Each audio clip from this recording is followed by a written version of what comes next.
Good afternoon. The Public Safety Committee will now come to order. Madam Clerk, will you please call the roll? Alderman Oldenburg. Alderwoman Clark Hubbard. Alderwoman Keys. Alderwoman Velasquez. Alderwoman Sanye. Alderman Aldred. Present. Chairman Ryan. Here. Alderman Oldenburg. Alderwoman Keys. We have 5 present. We have quorum. Thank you. A quorum being present, we do not have minutes from yesterday's meeting yet to approve, so we'll hold off on that until the next meeting. We do have several of the resolutions regarding the use plans for discussion today. After some discussion with the police department, my understanding is that they want to hear from members of the community, and they intend to supplement some potential deficiencies in the use plans subsequent to that. So at this point, we're just going to get started with public comment and move from there. So, Madam Clerk, if you could introduce the first speaker, please. Or I guess while we have everyone here, we'll just swear you all in at once. That'll make things move a little bit quicker. So anyone who's signed up to testify, if you could just please raise your hand. And do you swear or affirm that the testimony that you're about to give is true to the best of your ability? All right. Well then, let's get started.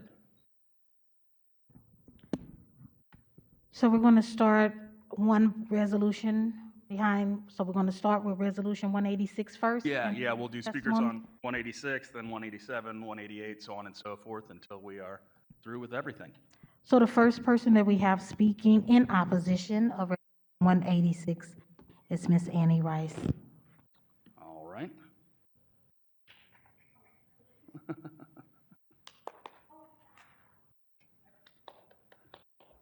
All right, Annie, you have 3 minutes. They're all stapled. Please proceed.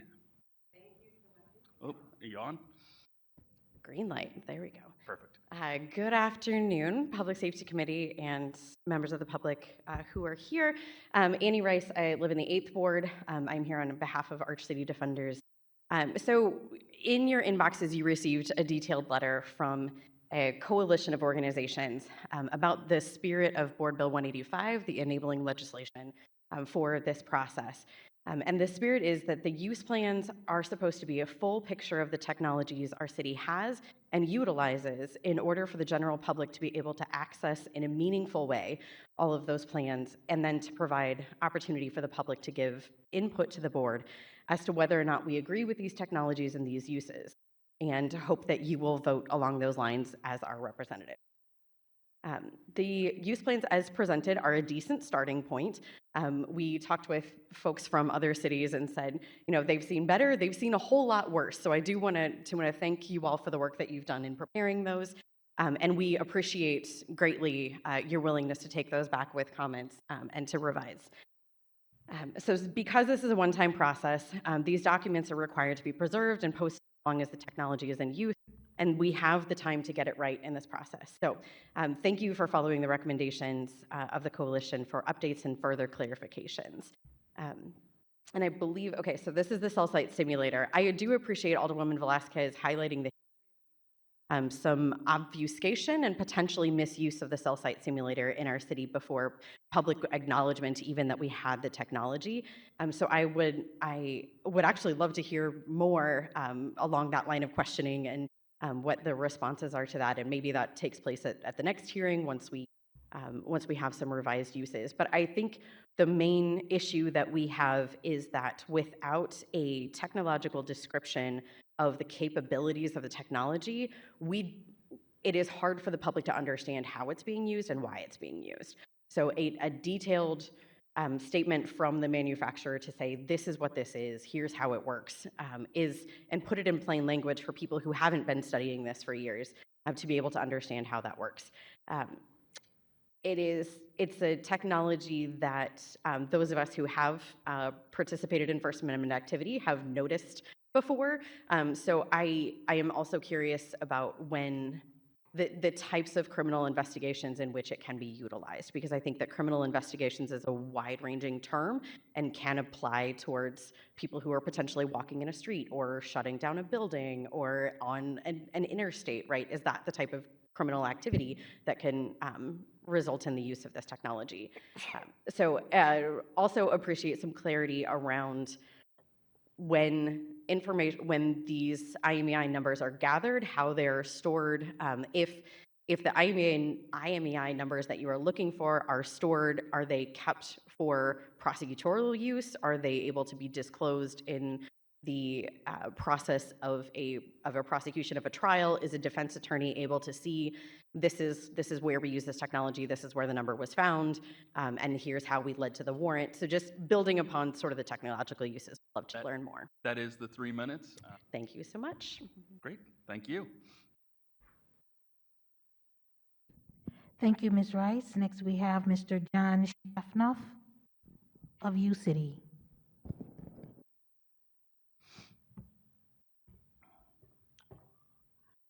Hello, Mr. Chesnoff. Hi, how are you all? Can you hear me well? Sure can. Okay, You have great. 3 minutes. Please proceed. Okay, so I wasn't quite sure how to testify about use plans that aren't written yet.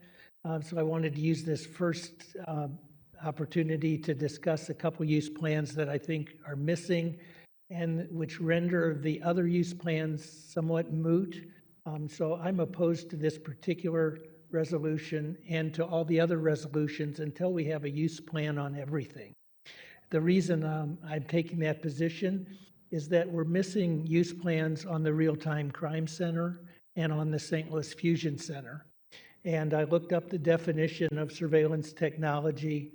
I don't know if I want to take my 3 minutes to read it, but I think it's very clear that the Real-Time Crime Center and the Fusion Center both qualifies as systems that use surveillance hardware for the purpose of public safety.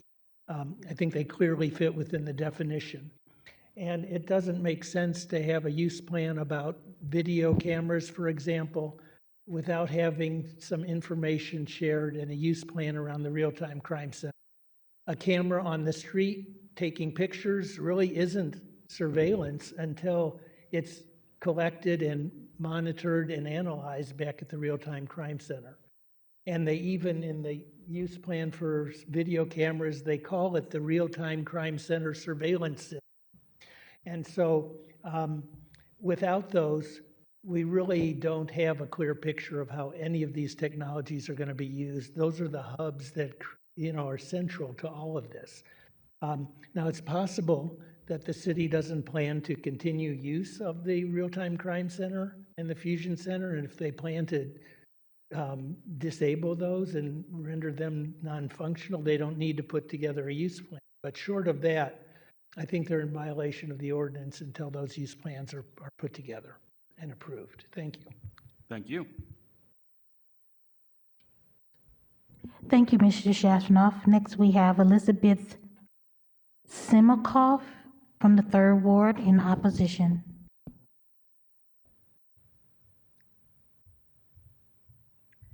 Good afternoon. Good afternoon. My name is Elizabeth Simikoff. I live in the 3rd Ward. My family's been in St. Louis for 4 generations. I live in a neighborhood where I do hear gunshots regularly, and I have a deep commitment to not calling the police. Like everyone in this room, I care deeply about public safety. I care that my neighbors are safe, and I want to see violence eliminated from my community. And it is for this reason that I do not call the police. I listened to the report yesterday. I understand that this plan aims to increase public safety by increasing the number of reports and arrests by police. But without getting into whether this surveillance technology is capable of meeting the demand with measurable accuracy, without speaking to the racism that is embedded into the very fabric of policing, I want to question the premise that arrests and convictions lead to public safety. The idea that we can disappear our problems by taking those who do harm does not address the conditions that cause harm to occur. We know that the number one cause of crime is poverty, of which increased surveillance cannot address.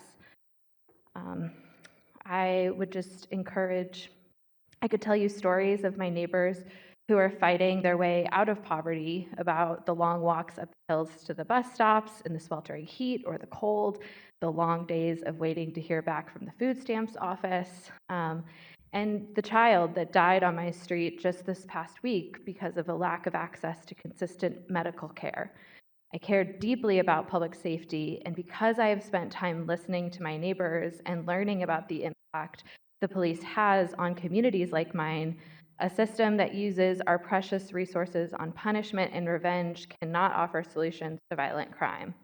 It can only do more violence in the name of, quote, justice, and leads to further suffering. So I'm advocating for bills and policies that promote life in our community and offer solutions to the problems of poverty and job loss, and ensure that every person in our neighborhood has access to food and shelter and medical care to thrive.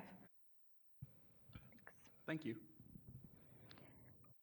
Thank you, Ms. Simikoff. Next, we have Sage Karam in opposition.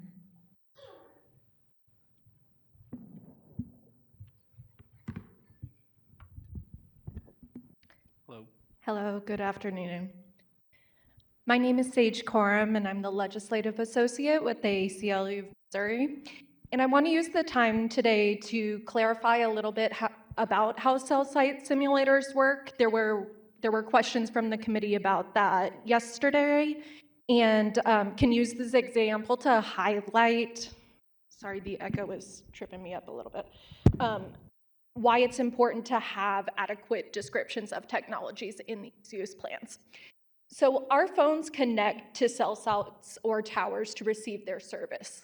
And then as we move from place to place, our phones automatically disconnect and connect to the closest tower so that we can keep receiving service. A cell site simulator works by mimicking a cell tower so that our phones disconnect from the actual cell tower and ping into the simulator. At that point, that's when the phone's unique identifier, or that IMEI number, is revealed. So the description that this technology is simply looking for a match of a targeted IMEI number leaves out something really crucial. To find this match, the cell site simulator is connecting to and collecting information from all of the cell phones in its vicinity. The technology cannot be limited to looking for its targeted number alone, and so in this way, it acts as a mass surveillance tool when it's deployed. We heard in the presentation yesterday, and it's stated in the current version of the use plan, that this IMEI number is the only data that's collected from the cell site simulator, and that it doesn't store or retain any of the data. And that when it's activated, it sort of works as a constant search and purges any data that's not the target data. However, this use plan, as well as all the other use plans, fails to include the product descriptions from the manufacturer as outlined in the ordinance. And this is really important because different types of cell site simulators have different capabilities and are able to collect different types of data. And this can include metadata from our phones or the capacity to intercept communications. So it's imperative to understand which cell site what the capabilities of this cell site simulator are, so that we can have a clearer understanding of what data could be inadvertently collected and how it's ensured that it's not. So I want to say thank you for taking time to listen to all of our feedback today and committing to revising use plans and representing to the. Thank you. Thank you, Ms. Coram. Next, we have Elizabeth Schwartz from the 4th Ward.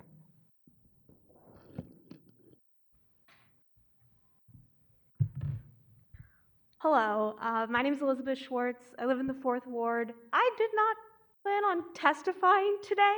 I'm a librarian. I don't do politics for a living. However, what I do is explain complicated information to people about technology and how it affects their lives and how they can use it for the better. The police department didn't do that yesterday, and so it's impossible to comment on what this sort of cell site simulator resolution even is. In the time that I did have between going to work and going to bed, I tried my best to do this research, and as a professional researcher, it wasn't easy, and I really honestly wasn't able to digest much of it, which I find really, really concerning if the point of this is to make that information widely accessible to the broad public, and I, an information scientist, cannot find it and cannot digest it. That is scary. I have a master's degree on how to do this stuff. Beyond that, I am gonna geek out a little bit and think about what does it actually mean to delete data? When we delete something on our computer, as the police will tell you, it doesn't go away. Digital forensics folks have all sorts of programs that can dig that stuff up, reassemble it, and you can download those off the internet for free. So the actual process through which this retained data is deleted is essential to understand if you actually just put it in your computer trash can or you truly scrubbed all the bits and bytes and metadata from that machine forever. Those are two wildly different things.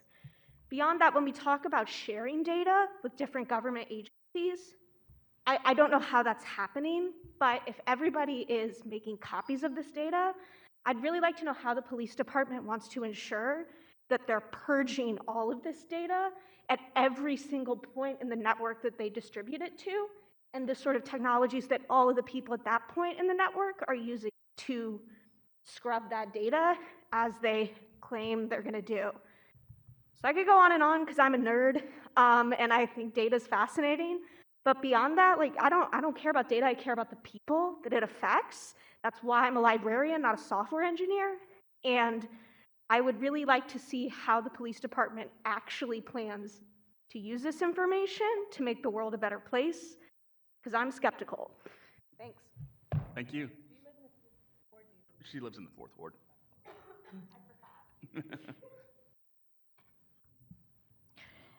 Thank you, Ms. Schwartz. Next, we have Mr. Sean Moyer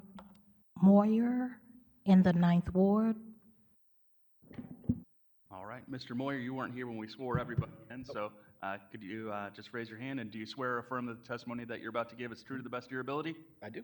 All right, 3 minutes, please proceed. Right. So I'm going to start my timer now so I don't lose track. All right. So I'm Sean Moyer, 9th Ward, St. Louis DSA as well. I am here in the capacity as the CEO of a company called Atretus Partners. I've been doing information security research and security testing for over 25 years. That's what I do for a living. We're a global firm located in 20 states and 4 provinces around North America, and we do this kind of testing for lots of people. In my line of work, I usually can't name who my customers are, so public research that we've done that I can name is work we've done for Google, Salesforce, Lenovo, Microsoft, Qualcomm. Okay, so we do this kind of stuff all the time. We do security testing on these devices. One of the spaces we do a lot of work in is mobile testing, and we do testing for 2 of the largest carriers in the United States. So we look at handsets and we test the security of those handsets, and we understand how you attack cellular devices and how these kind of things work. Okay, so first thing I want to say, I came back here in the spring and asked you guys for transparency and openness in this process. We're a lot further along, right? This is kind of getting down that direction, but we're not there yet. Auditing and this kind of stuff is a continuous process. I also want to make that point. Something that scares me a lot is that we bless a type of technology and not every revision and release of that technology as. So if we say we're going to put in traffic cameras, the particular vendor who we choose and the infrastructure that's being used, when that changes, the auditability, the transparency, the trustworthiness of that is going to be different too. So you have to not just bless technology X or Y, but bless each change and iteration. And that's why you need that transparency and that continuous process so that people like me can walk and say, this is insecure, this is untrustworthy, this is not auditable. You can't trust this vendor, for example. And so, yeah, first thing I want to say, in my line of work, I do lots of stuff under NDA, under copyright, pre-release products, betas, prototypes, things like that. I know what proprietary information means. Proprietary information is not the name of the product, the software, the version number of the product. Those are not secret. They don't need to be hidden from anybody, and they don't reveal anything about this technology. You got to tell us what it is, because we can't tell you whether it's trustworthy or not if we don't know what the hell it is. Okay, so here's the thing. It is almost definitely Stingray. In fact, I don't know why we're trying to be weird about that, because we're very open about ShotSpotter, that's what it is. So at the time that this technology came about, Harris was for a long time the only player in the space. But disregarding that, whether it is Stingray or not, here's what I want to tell you. We do this kind of testing all the time. We use MC catchers. We use femtocells. We use devices that do what this does in order for us to do security testing. So when I tell you I know it works, I know it works, okay? So we all know, the story about the scorpion and the frog, right? It's in my nature. It is in the nature of an MC catcher to be able to intercept cellular communications of any type that are clear text, and also to intercept encrypted communications if it has the particular means and technology to do it. The deal is that when this was first built, it was built for the CIA, the FBI, DoD, and other agencies like that had a much broader mandate, who could do lots of scary warrantless wiretap things, let's be real, right? So in that case, they had that capability. This technology still has that capability. It is a software update that's not installed. That's it, okay? When it was released to law enforcement initially, they crippled it. It doesn't have all that technology. Now, what I want to ask you is what happens whenever we inevitably kill another young black man in this city, and we have riots, and Trump's DHS comes in and goes, hey guys, install this update. Is there a log? Is there a record? Do we know that happened? Do we suddenly now have this capability to intercept text messages and all these things? Yes, absolutely, because the technology does that by definition. That is your 3 minutes. Thank you. Thank you. Thank you, Mr. Moyer. Next, we have Mr. Jake. His name is, let me see. Jake Lionfield. He's online. We're trying to move him over, but they're not allowing me to.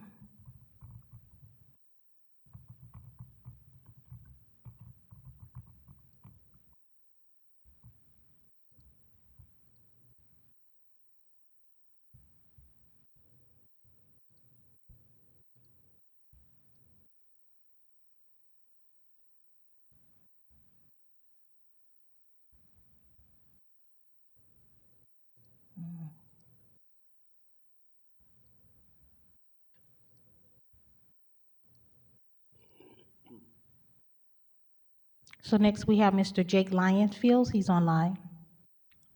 All right, Mr. Linefield, could you raise your right hand? Do you swear or affirm that the testimony that you're about to give is true to the best of your ability?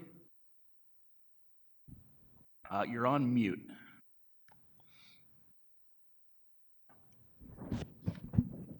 Can you hear me now? We can. All right, you have 3 minutes. Please proceed. Yeah, I won't take up the whole 3 minutes. I'm actually doing this in between work meetings, but it's good to be with you all today. My name is Jake Lionfields. I live in the 7th Ward, and I'm here along with my friend SJ, representing an organization called ACORN, or Across Cherokee Organizing Residents and Neighbors. We've been before the Public Safety Committee before as individuals who were concerned. This is actually nearly a year ago. We released our petition opposing the use of for-profit surveillance drones over Gravelly Park on December 13th, 2023. So that ragtag grassroots effort has emerged into a little bit more of a formal coalition of folks who live in and around Gravelly Park. We were happy to defeat the for-profit drone effort that was threatening our neighborhood with unaccountable for-profit surveillance.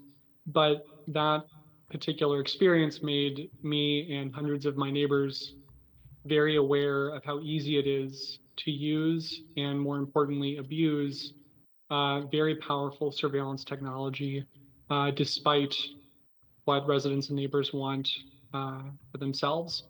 So we were very ready to sign on to this coalition's letter that Annie spoke to earlier in her testimony, criticizing the use plans that have been submitted and are reflected in resolutions 186 to 193.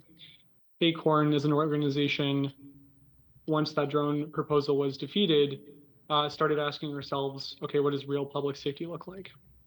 And To that end, we decided to commit ourselves to getting to know our neighbors more and building those relationships, and also working on improving the safety and affordability of housing in and around Gravelly Park. Because for us, real public safety comes from knowing our neighbors and from having investments in the people and in our communities so that people can have their basic needs met and so that they can thrive and not just survive. So to that end, we are here to express extreme skepticism about those resolutions and urging the Public Safety Committee to not pass those resolutions.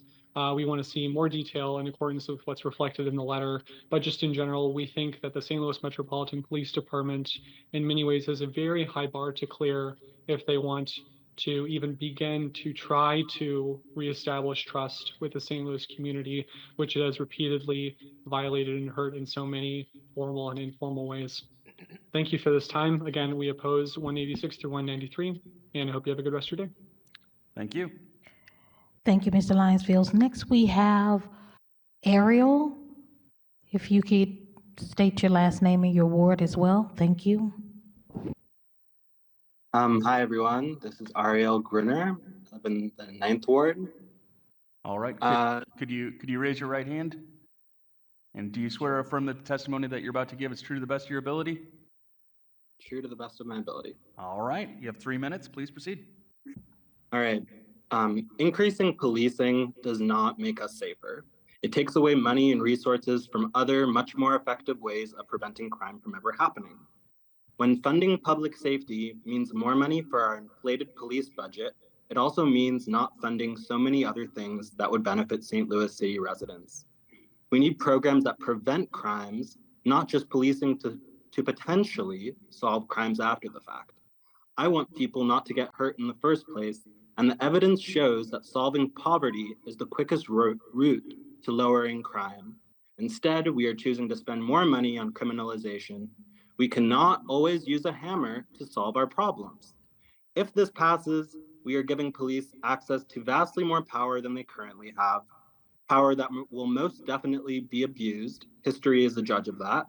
We have a history of abuse from this police department, and they can say they won't target people like protesters, but we've seen over the past year alone, police departments across the country using surveillance measures to target protesters in the name of combating crime.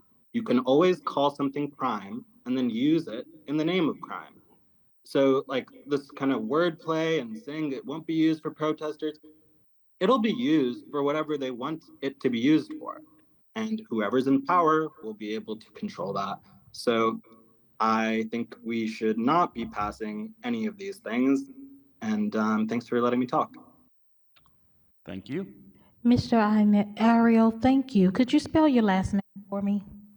Sure.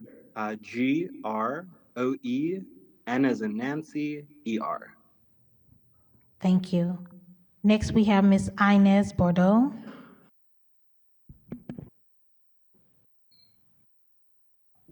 Hi, I'm sorry, give me 1 moment. I'm driving and I want to. Okay, yeah, let's go to the next person if she's driving. She is our last Ready. person. Okay. I'm here, I'm ready, I've pulled over. Hi, my name is Inez Bordeaux. I live in the 3rd Ward. I am. First, but before you start, do you swear or affirm that the testimony that you're about to give is true to the best of your ability? You. All right, you have 3 minutes. Please proceed. Thank you. Okay, so my name is Inez Bordeaux. I use her pronouns. I live in the 3rd Ward. I'm the city woman of the 3rd Ward, state rep for Senate District 5. I am here in opposition to all of these resolutions. After watching that farce of a hearing yesterday, this meeting today should have been canceled because according to the CCOP legislation, the police are supposed to submit use plans for the community to have time to review, and then we are supposed to be given an opportunity to respond to those plans. The police showed up without having done any of the work required for public comment. And so after they showed up yesterday without their work, all of this should have been shut down, and then the police went to do their work, and then they come back with the use plans for us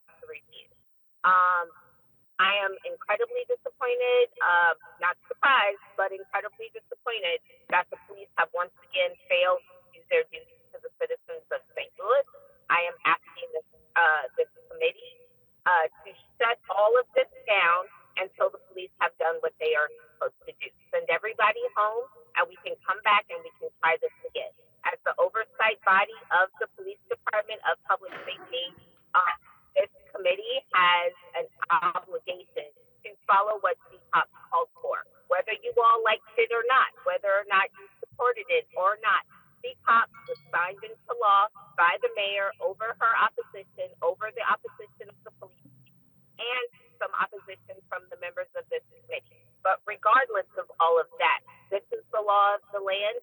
This is what needs to be followed. And I look forward to starting this process over from the beginning with the way that it is supposed to be handled. Thank you for your time, and I look forward to seeing what happens next. Thank you. Thank you. Thank you, Ms. Inez. Those are the only testimonies that we have for Board Resolution 186. All right, then we'll move on to 187. First, we have Mr. John Chasnoff of U City in opposition.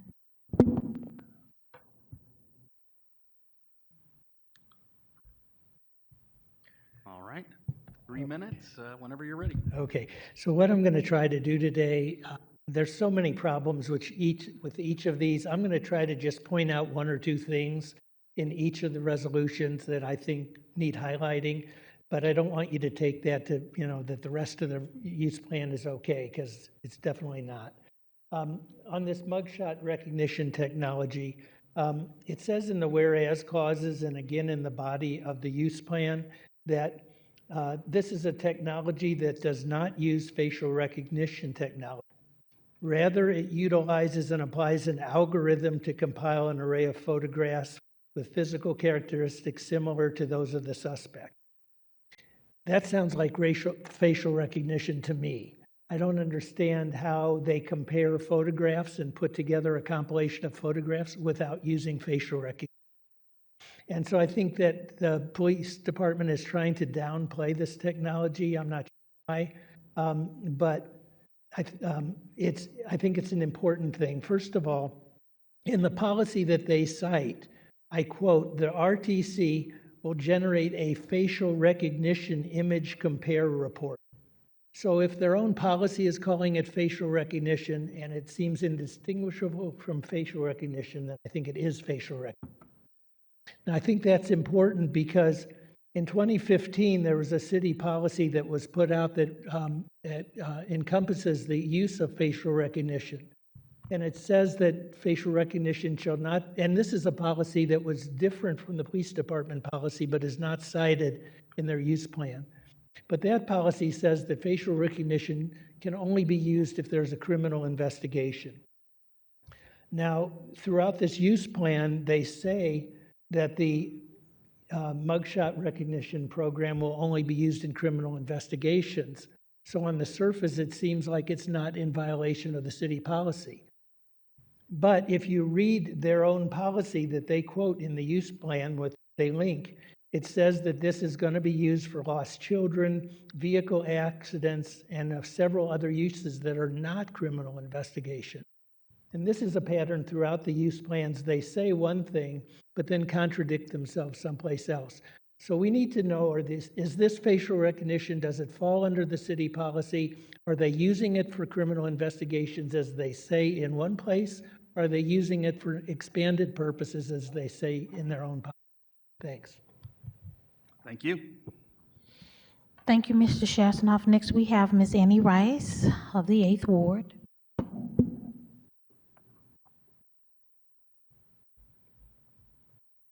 All right, Annie, it's whenever you're ready. Hello again. Okay.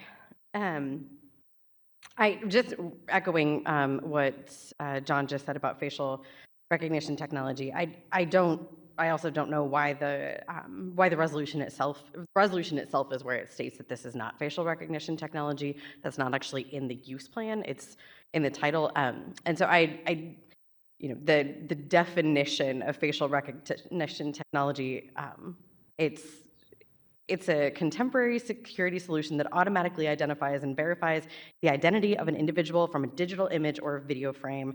This technology can be compared to other biometric technologies and used for a number of activities, right? Like that, it's facial recognition. So it feels like an intentional intent to hide the nature of the technology, and that doesn't bode well for public trust.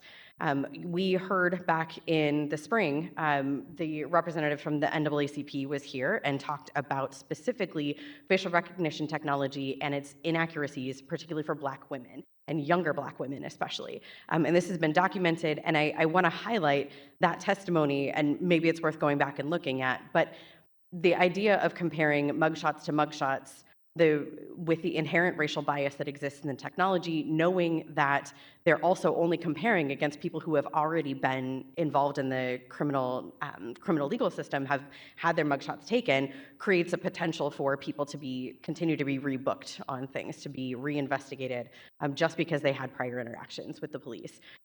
So wanting to highlight all of that. Amnesty International has a lot of good information about this, particularly, like I said, folks with darker skin, particularly women with darker skin. Some other questions about the specific and the use plan. It would be great to know if we are only running the photos of suspects, or is it possible witnesses? Is it family members? Is it bystanders? Is it other folks who were in the house or on the lease or on the car title? Are there audits of Regis access to ensure that commission personnel are the only ones running photos of people involved in these qualifying investigations? The question about safeguards is what specific affirmative measures will be implemented to safeguard the public from the potential discriminatory impacts of the technology, including, without limitation, what measures will be used to avoid biases in surveillance, targeting, and data collection. There are very specific questions in each of these use plans that ask for very specific answers, and a lot of these answers are very generic. And so we would love to get more specifics on all of them, but specifically with this one, I have some questions about, is a commissioned officer, just because an officer is commissioned doesn't mean that they can't use Regis to look up an ex-girlfriend or an ex-wife that they're wanting to go find, or, any of the above, right? There are opportunities for abuse there, and so just audits or ways that we can ensure supervision would be really appropriate. Thank you. Thank you. Thank you, Ms. Rice. Next, we have Sage Coram.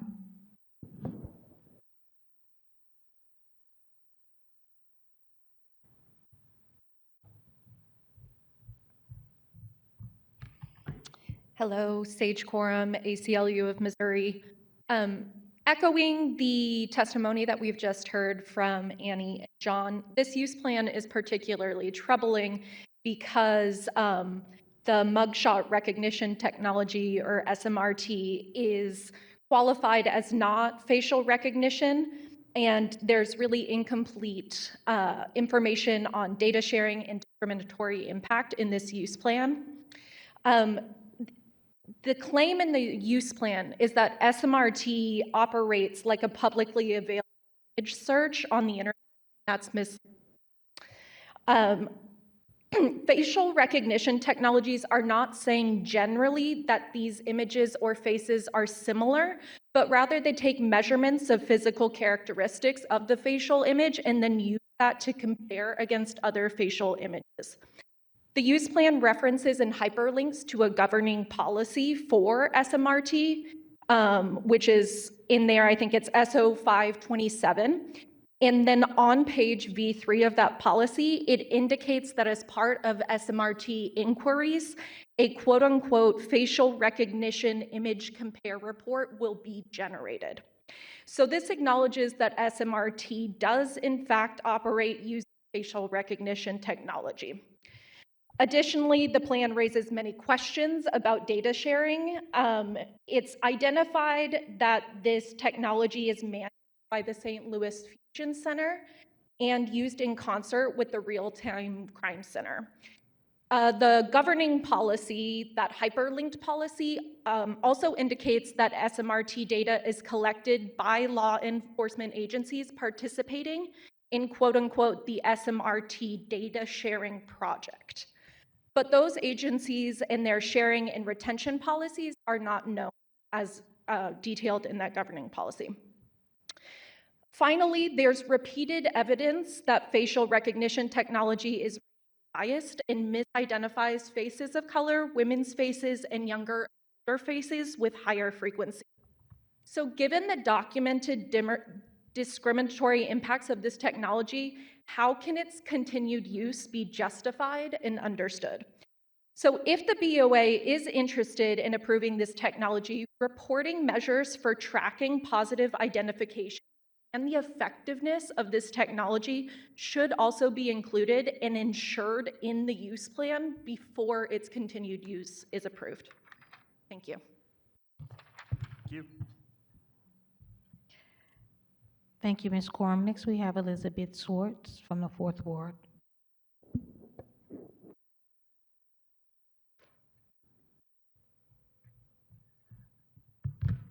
Hello, it's me again, Elizabeth Schwartz from the 4th Ward. Still did not plan to testify today, so excuse my scatterbrain. Everyone pretty much said everything that I was going to say, but I want to back up a little bit and talk as an information scientist about how algorithms work. So the way that, and about the whole point of this thing, right? The whole point of what we're doing here today is to ensure that the surveillance technology the police are using is not biased. Cool. So you can't do that if you want to use an algorithm. The way that algorithms work is you present a whole bunch of data to a really complicated mathematical equation. And you tell that mathematical equation, this is the answer I want you to get, right? 1 + 2 = 3. And you have it go over and over and over all of that data and find different patterns within it that get the answer that you want. The problem then is when that data set is biased and you're biased as a police officer, you're going to automate bias. Even if we take race and policing out of the equation, algorithms are searching for answers that we want them to find. There's no sort of like ground truth reality with algorithms. They're literally just there to give you the answer that you want with like a predetermined situation. So anyway, that was kind of a lot of nonsense, but you cannot have an algorithm that isn't biased. That's the entire point of algorithms. Thank you. Thank you, Ms. Swartz. Next, we have Ms. Inez Bordeaux of the 3rd Ward here to speak. All right, Hello Ms. again. 3 minutes, please proceed. Again, my name is Inez Bordeaux of the 3rd Ward. I'm the of the 3rd Ward also. So we all want public safety. I want public safety. I live here. I'm raising my kids here. And so there's almost nothing in the world I want more than for our communities to be safe, maybe other than the Baltimore Ravens winning the Super Bowl. So, like, poverty is the root cause of crime most of the time. Not every time, but when you peel away the layers, it's poverty. It's unmet needs. It's unmet needs. And so in order for us to achieve the public safety that we all want, that we all deserve, we need to deal with the root cause of crime, which is poverty. The money that we're spending on ShotSpotter and Real-Time Crime Center and all of the other secret surveillance that we don't know about that's in our neighborhood, all of that money and attention and resources and hearings like this and people showing up in the room would be better spent if we invested in the needs of our communities, AKA safe, affordable housing, affordable childcare, drug treatment, substance abuse disorder treatment, mental health, healthcare, and the list kind of goes on and on and on. We can talk about, accessible, broad public transportation and some of the other needs that we have. If we could invest our money, our care, our interest into those things instead of into things like Real-Time Crime Center and ShotSpotter and the other secret surveillance that's being used in our communities, I think meetings like this would be unnecessary. Thank you. Thank you. Thank you, Ms. Bordeaux. If you could sign in for me right here. Next, we're moving on to Resolution 188. Mr. John Shafnoff of U City is first.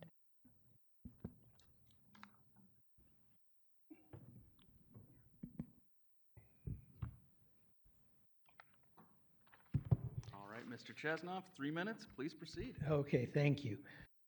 Okay, so this is the technology that breaks through the security system that person has on their phone so that the police can get to data on your phone. Just as an example of an incomplete answer, the use plan asks what legal and procedural rules will govern each authorized use.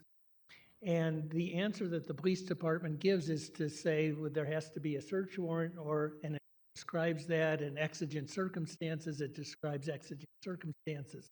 But what I want to know is there a policy in place that an officer has to follow when he's breaking into my phone?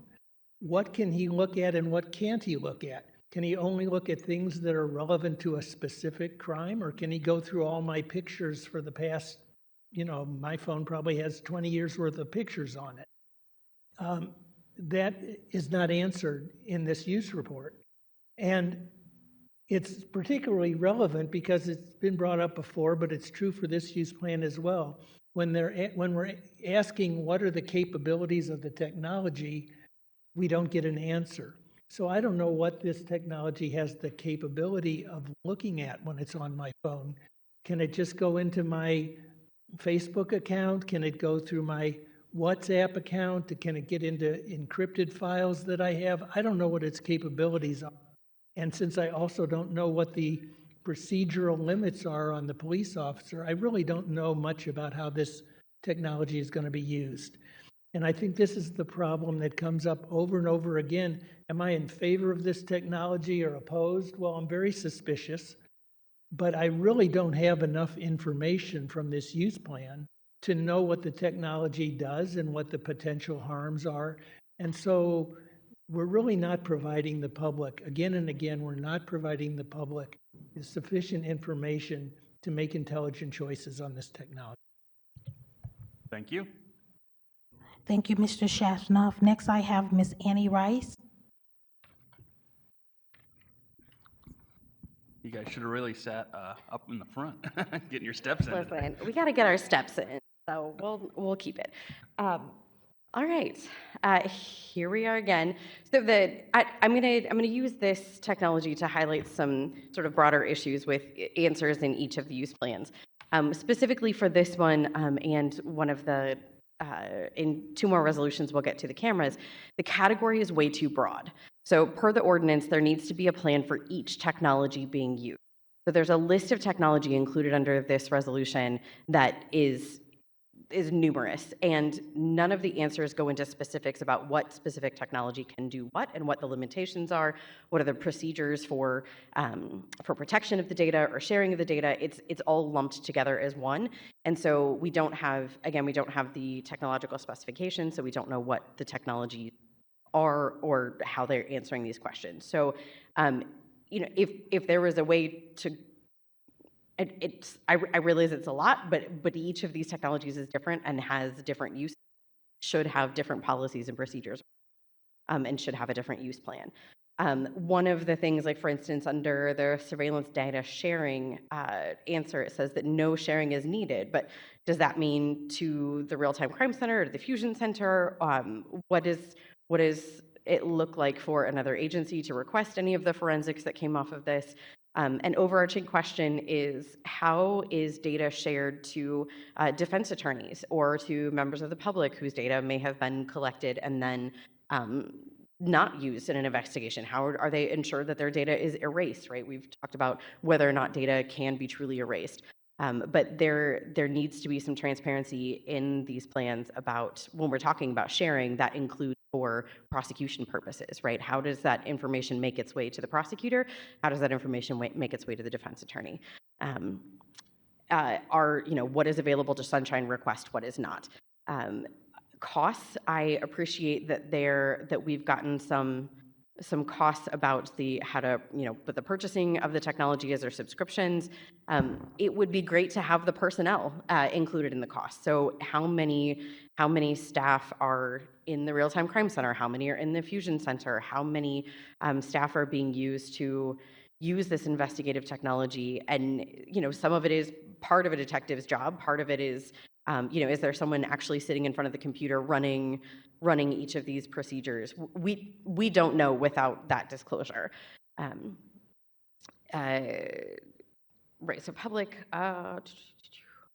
policies. Okay, so I appreciate the publishing of a number of the policies on the SLMPD webpage. That is a first under this administration, and I'm grateful that those are there. I would like because these use plans are going to live on, we know that they're going to live on our website for as long as the SLMPD is here. If I could just finish this real quick, it applies to all of them. The policy should be included in full text in the use plan themselves, not referred to a hyperlink, especially not to the DOJ website. We know that administrations change those federal websites all the time, and we saw under the last Trump administration that he changed a whole lot of stuff, pulled a whole lot back from public view. And so the only way to ensure that the policies stick with the technology is to include them in the use plans. Those hyperlinks get broken and people can choose to remove them offline. So it'd be much more clear and much more transparent to include those in the use. Thank you. Thank you, Ms. Rice. Next, we have Sage Corum.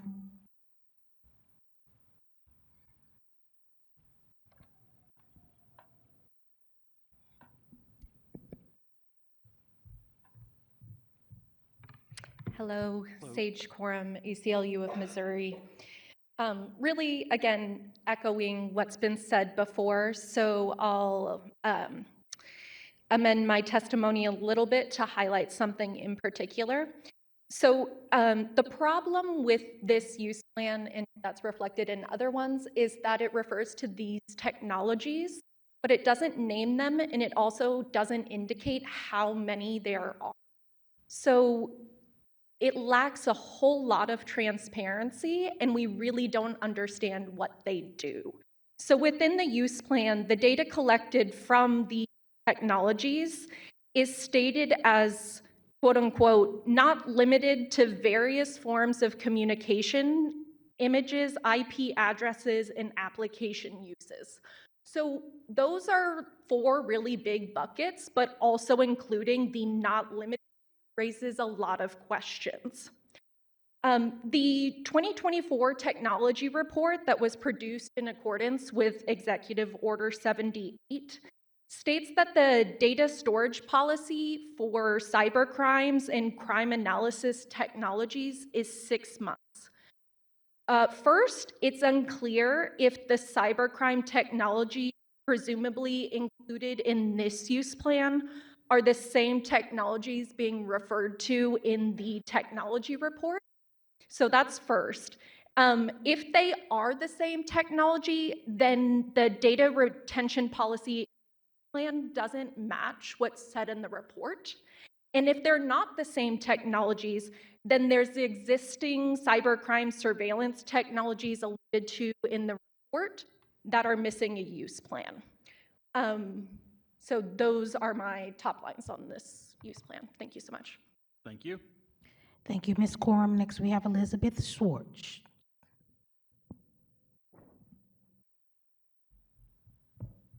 Hi, I'm Elizabeth Schwartz. I live in the 4th Ward. Still did not plan to testify. We're really just going for it at this point. This one's bad too, everybody. Let me tell you why. Sorry. Okay, so there's a lot of issues with this. The first ones being we don't actually have any idea what any of these machines do and what software they're running, but I want to highlight 2 things about this laundry list of technology. First, absence of software. So all these machines, right, they run software on them. Otherwise, all we have is just a bunch of wires, and that's not particularly helpful. Those software programs, whether they're open source or owned by a company, make their money off of licenses, but then also using the data that the police put into those programs. So if we don't know what these softwares are, we don't actually have any idea what the hell is happening with that data down the line. How are these corporations using it? Who are they sharing it with? What are they turning it into? Second thing, on this laundry list of technology, there's one critical piece of digital forensics technology that's missing, which is a read-write block. So whenever your computer opens a piece of technology or a file, it actually changes it. no matter what, unless you have this really expensive little piece of equipment called a read-write block, and you put the file on there and make sure that your software doesn't alter that file. This is critical for digital forensics because if you don't use it, then there's no way to know whether or not law enforcement has changed it or a user has changed it or what the hell is going on. And so what I want to say about this is I really do think the omission of a read-write block from this laundry list of technology is disturbing in that it's really reflective of the carelessness with which the St. Louis Police Department has crafted the surveillance use plan, and I fear it might be handling St. Louisans' data. Thanks. Thank you. Thank you, Ms. Schwartz. Next, we have Sean Moyer, 9th Ward.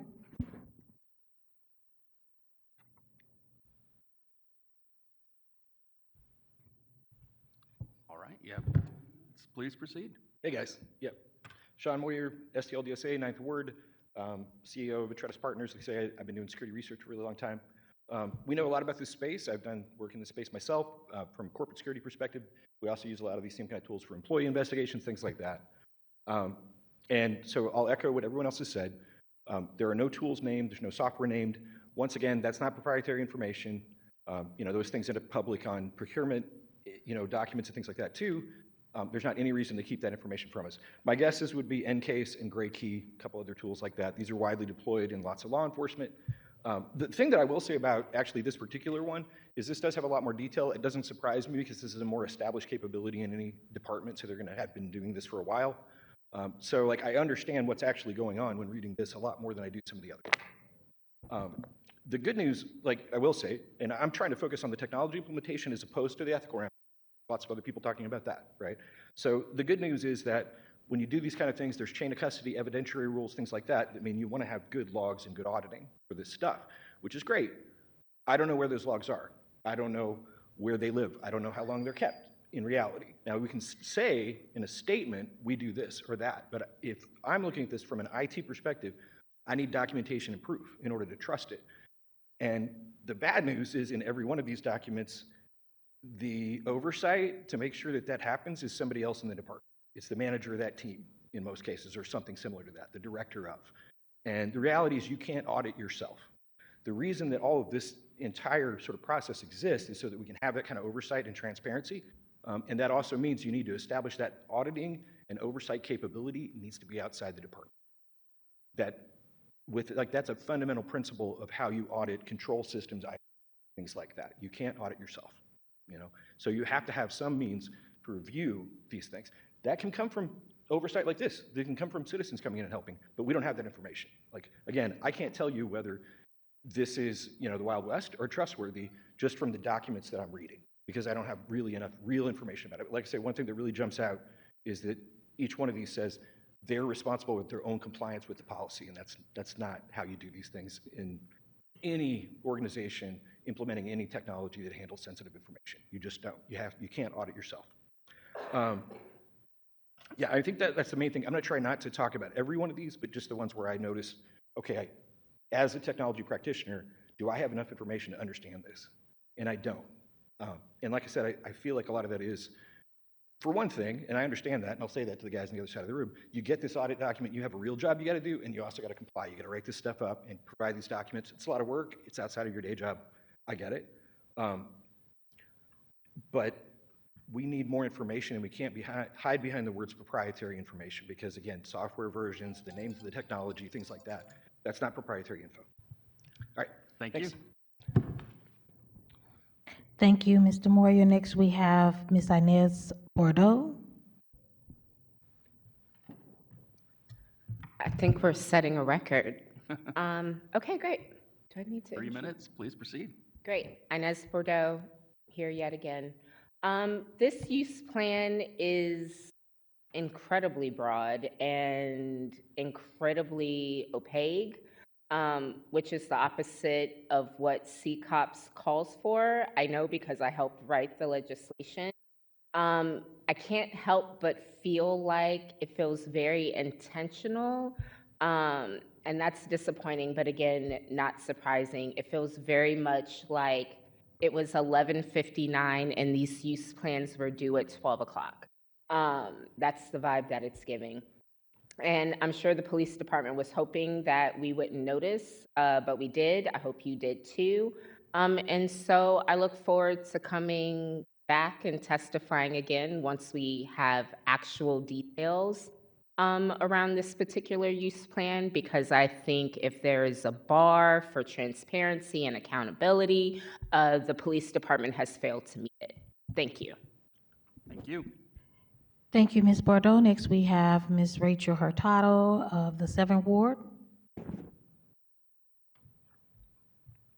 Were you here when we swore everyone in? Okay. Do you swear or affirm the testimony that you're about to give is true to the best of your ability? Yes, All right, you have 3 minutes. Please proceed. thank you. I'm Rachel Hurtado. I live in the 7th Ward. And I am glad and grateful to hear that this committee will not be taking a vote on the use plans today, because as the ordinance outlines, the use plans for existing technology only have to get approved once, and St. Louis residents only get one opportunity to give our feedback before these are approved in perpetuity. The deck is stacked overwhelmingly in favor of the police, who we heard even yesterday say that they are averse to full transparency, using the excuse of not wanting to tip off criminals. So I urge this committee to not rush through any part of this process and rigorously hold SLMPD to the requirements of the ordinance in good faith, without exploiting semantical loopholes. The resistance to transparency and truth is clear in the first versions of plans that they submitted. Every single use plan is full of gaps that don't meet the ordinance requirements. I do oppose the use of racially biased facial recognition technology, cell site simulators that SLMPD used without public knowledge for at least a decade, and automated gunshot detection systems that are based on junk science. Hopefully you noted in the professor's repeat presentation yesterday, he had no empirical data, only personal opinions and propaganda. But St. Louisans can't even get to the point of opposing or supporting the use plans yet, because they are so lacking in information specificity. The answers provided by SLMPD in the plans are broad, vague, unclear, overly generalized, and missing key details. They included language saying that these technologies will not be disproportionately biased against any racial group in their uses, but this is literally impossible if they are going to use algorithmic facial recognition technology, which they are, because there's a use plan for it. The use plans provide hypothetical examples of when these technologies could be used, and they only use violent crimes as these examples, but the use plans do not specify what the use of these technologies are limited to, which is crucial to curb abuse of these tools. Yesterday, when the police chief, when questioned about the use of surveillance technology on protesters, gave a verbal promise, SLMPD doesn't do that and we won't, I need to remind y'all that his answer, even in a committee hearing, means nothing. When, not if, when surveillance tools are deployed at residents using our First Amendment rights, the police have much more room to justify misuse with these plans as they are written now. Same thing for the phrase exigent circumstances. This phrase is exactly where exploitation and misuse of these technologies will happen, and we know that they will, because we've seen time and time again with other government policing entities, including, but not limited to, SLMPD, violate the First Amendment rights, privacy of U.S. citizens and other folks with these surveillance technologies. Thank you. Thank you. Thank you, Ms. Hurtado. Next, we have online. We have two. Let's begin with Mr. Gary Hosna. Could you please state your ward? Gary Osna, the old 8th Ward, I believe it's current 6th. Mr. Hosna, we will need to see your face, and you will have to be sworn in. Thank you. All right. If you could raise your right hand, do you swear or affirm that the testimony that you're about to give is true to the best of your ability? I do. All right, you have 3 minutes. Please proceed. Great, yeah, sorry for arriving late, and it seems like we're giving feedback on the plans. I was able to read all of the plans, and I will send in a red line version instead of the testimony that I did already mail in. So that, and I encourage others to do red line versions as well. That being said, what I found that we needed to add to this was the number of units or instances, so we know exactly how many there are. As everyone is aware, most of the technology the department has is old and outdated. That's the second point, to add the age of all the equipment that we have and what the life cycle is on that. And then I know there are some costs, but I was looking for the current costs, kind of what Andy was talking about earlier. Secondly was the deployment plans or tactical implementation plans. I know how they're being used for the most part, but we need to really know kind of where they're at because of equity. I work with a lot of folks, and then they're surprised at how the technology is used, where it's used, and it's not used equitably across the whole city. And maybe there's a reason for that, but just understanding that as well. And also, I guess, education. I mentioned that the last time, I guess that was 2 or 3 months ago, about education specifically. I believe that should be added to this. So there's the requirement and also the education of the Board of Aldermen specifically, and the public, if they would like to join, to really understand these technologies and uses, because it's clear that there's a lot of misunderstanding on that one as well. So really, that's kind of where I was at.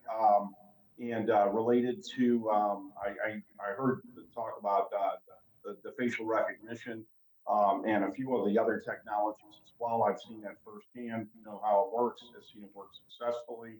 And I still would like to extend, like I did last time, anybody that would like to see that through a place where it's used very successfully, I could help make that happen. And the last thing is the Saints will win the Super Bowl this year. And that's it. Thank you, sir. Thank you, Mr. Hosner. Next, we have, and our final testimony on Resolution 188 is Get Valencia Alvarez. Could you please state your ward? Hi, everyone. I'm from the 6th Ward. All right, and if you could raise your right hand, do you swear or affirm that the testimony that you're about to give is true to the best of your ability? Yes. All right, you have 3 minutes. Please proceed. All right. Hello, everyone. My name is Valencia Alvarez. I'm a trained public health professional here in St. Louis and also a community organizer. I'm just here to add another level of why these use plans are concerning to us and the community here in St. Louis, but also to me specifically and advocates of the immigrant community. First, I've spoken to this committee before in support of CCOPS, and I'm here to tell you all about Migrantes Unidos and also to explain why we're worried. I help facilitate a group of immigrants who are actively fighting against digital surveillance specifically, and these are methods used by Immigration Customs Enforcement and the Intensive Supervision Application Program here in St. Louis. We've experienced, as a community, the abuse and misuse of the surveillance technology and incarceration methods. Recently, we have faced a lot of hateful messages and messaging focusing on our presence in the United States, but also specifically here in Missouri, they're proposing even a bounty program where civilians will be paid to report quote unquote illegals. So I'm here to ask, how will you protect our immigrant community? Specifically with the cell site technology, I want to know how this is not going to be used in mass work raids and how this won't be used in collaboration with ICE. I want it specifically spelled out as one of the, how it will not be used. I also think that the facial recognition technology is very similar maybe to what's been used at CBP-1, which is used at the border for appointments made with Borders Customs Enforcement. They have been unable to accurately identify and frequently misidentify Black and brown immigrants. So I want to know how this is different. I also echo that criminal investigations need to be spelled out, but I also want this spelled out that it will not be used in immigration civil law. Other cities have been known to collaborate with ICE, and I know there have been some here that say that the St. Louis Police Department will not do that. But I want to make sure that this will not be misused to identify, detain, and mass deport members of our community, especially with Resolution 188, breaking into phones. There's something about consent. Consent is really hard with the immigrant community. It's been known that police officers and ICE agents violate the Fourth Amendment, our right to privacy, very often. And there are examples all over the nation about how police officers and ICE agents trick immigrants into consenting to this type of search, especially if they don't know English. Another last thing, I want to know what accountability measures are in place and outlined in the use plan, specifically with the misuse of this technology. Who will be using this? I think it's a catch-all, like everyone in the St. Louis Police Department will be using it, but I think I want to know more specifics. And as of now, there's only a form that you can fill out to complain when these things are misused, and I think that is not sufficient because forms are often not taken seriously. That is your 3 minutes. Thank you. Thank you, Ms. Alvarez. And that will be all on Resolution 188. First, we have on Resolution 189, Mr. John Chasnoff.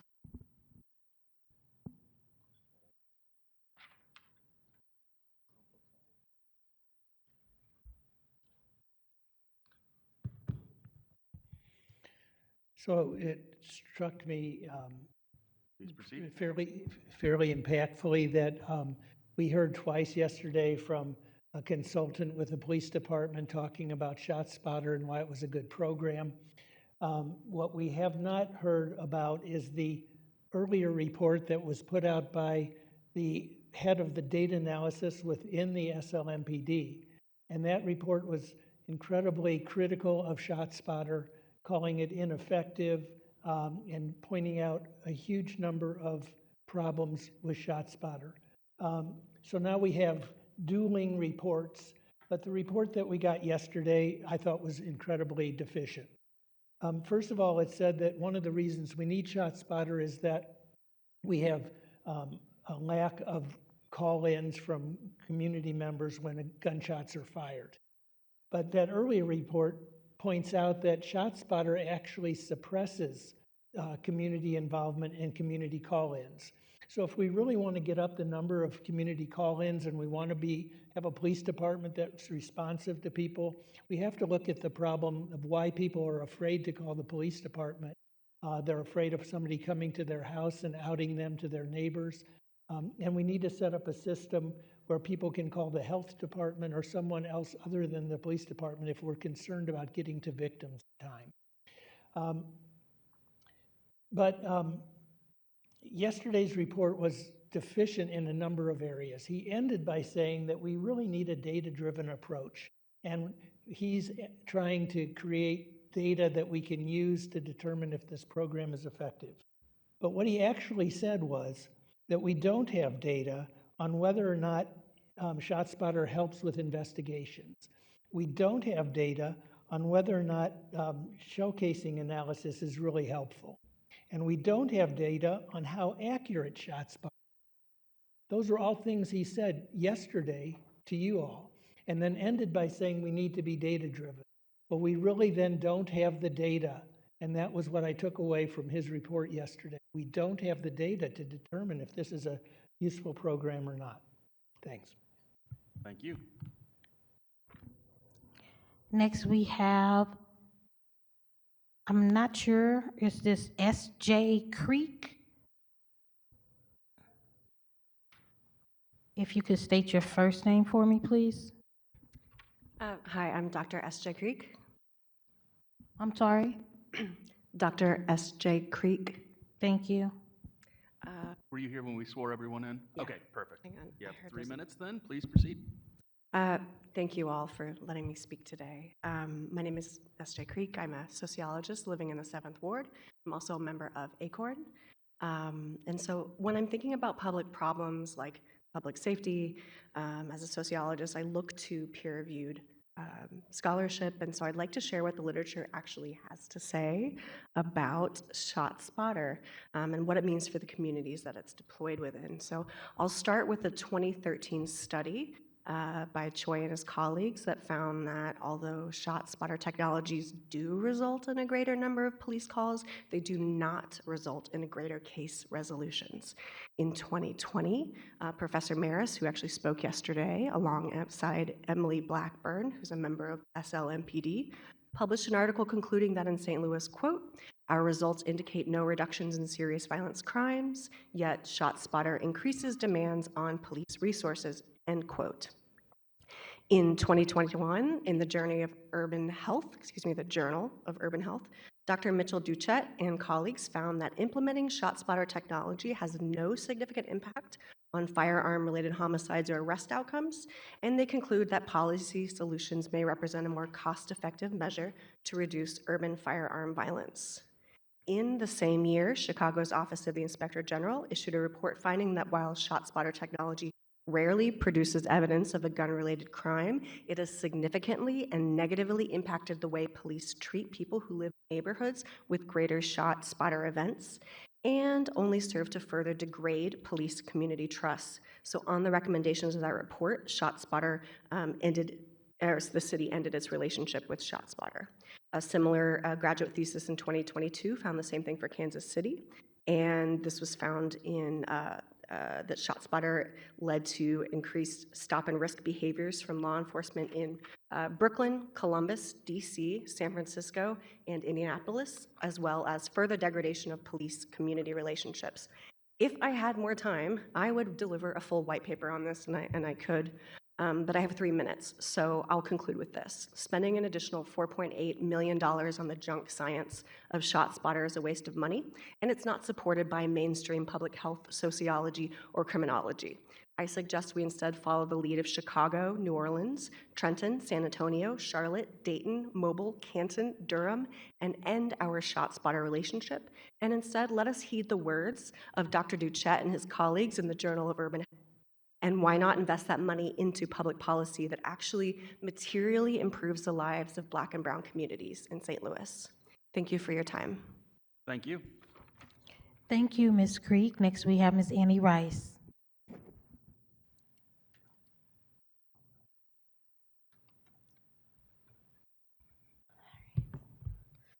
All right, you know the drill. All right. Okay, so one of the things that I wanted to mention just publicly, because the letter has not, we didn't publish this as a public document, it was just sent to you all. The organizations that have signed on to the letter, the DRT campaign, the ACLU of Missouri, Arch City Defenders, CAPCAR, Privacy Watch St. Louis Palestinian Solidarity Committee, St. Louis DSA, Abortion Action Missouri, ACORN, Action St. Louis, Promo Missouri, Freedom Community Center, and Migrantes Unidos also signed on, but was after the submissions on there. But wanted to highlight them, especially as one of our previous speakers talked about, particularly the threats of surveillance technology to our immigrant population and those who appear to be immigrants under a new Trump administration and in Missouri, of all places.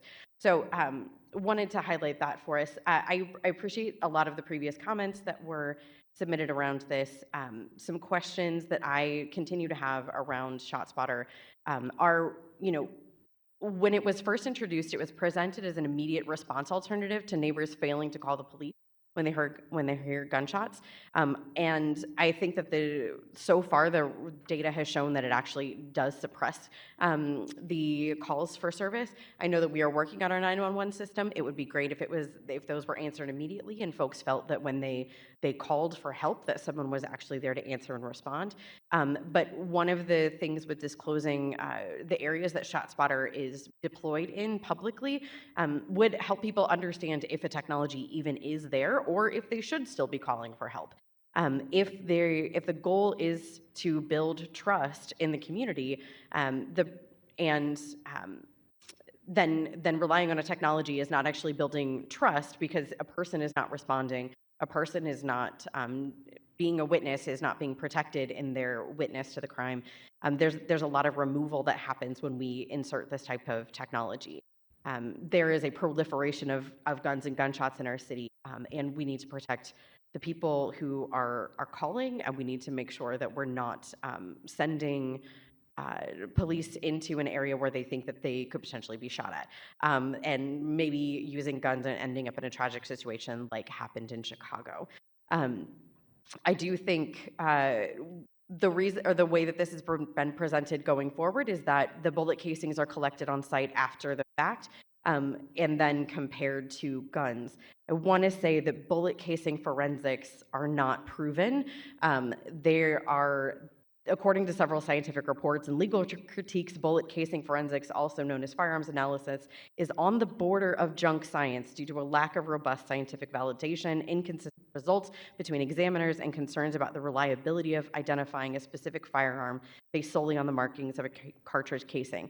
I have seen some of the comparisons of bullet casings to the guns and the markings, and they're asking you to trust them on a lot of the gaps in those differences. So I realize this is not specifically about the use plan, have some of the same critiques that we have mentioned for the rest of these, but ShotSpotter as a technology is deeply concerning. Thank you.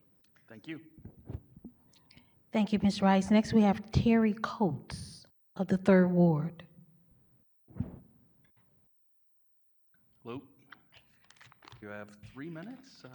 Start whenever you're ready. Good afternoon. My name is Terry Coates. I'm a resident of the 3rd Ward. More specifically, I've been a homeowner in the Dutchtown neighborhood for over 20 years.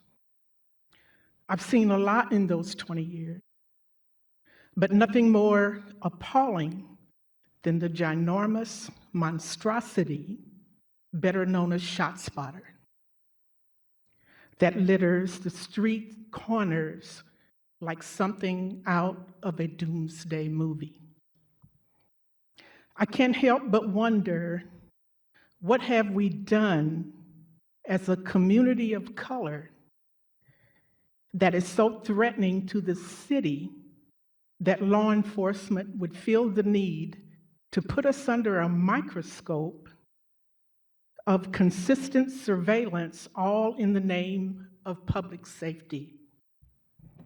Whose safety, I ask?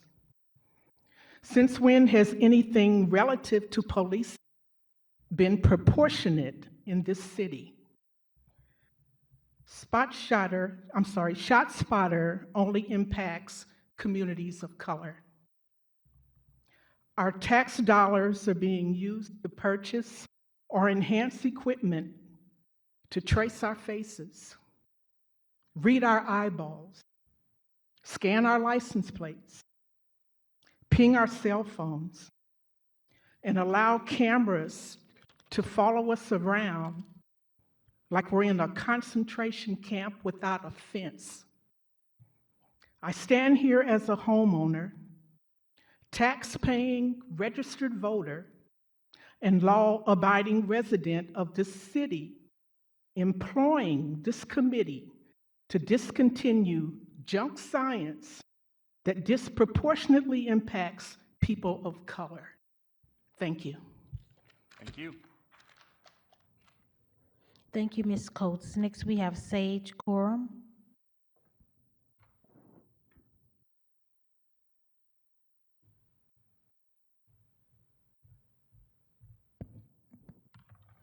All right, 3 minutes whenever you're ready. Thank you. Hello, Sage Quorum. This use plan for ShotSpotter has pertinent and overarching questions on the efficacy of the technology, and especially how it's deployed to avoid discriminatory impact. Across the country, we're seeing cities that once utilized ShotSpotter decide to end the technology. We're also seeing cities that were considering using this technology and testing it decline to purchase and adopt ShotSpotter. This is because the unreliability of the technology, coupled with the serious threats to civil liberties and disproportionate impact on communities of color, is not justifiable, especially against the financial cost of continuing its use. In St. Louis, the use plan details that the technology is not uniformly deployed throughout the city, and that these decisions are made based off of available crime data. What we also know is that crime data is biased, and that due to patterns of over-policing, crime data often suggests that crime is more prevalent in certain neighborhoods when this is actually a result of much higher policing. We also know that this over-policing occurs predominantly in communities of color. For the use plan to indicate that deployment based on crime data is quote unquote ensured that there's not targeting due to race or economics is significantly misleading. The BOA has a responsibility to understand the effectiveness and the fiscal impact of each proposed technology. Given the substantial issues with ShotSpotter's accuracy, this should be truly recognized and considered if approval is to be granted. And so I urge the committee to seek further information on especially how this technology is deployed and how its discriminatory impacts are to be avoided if it is to continue. But especially I urge the committee to listen to the voices of the people in this room today about if this should be continued at all. Thank you. Thank you, Ms. Corum. Next, we have Elizabeth Schwartz.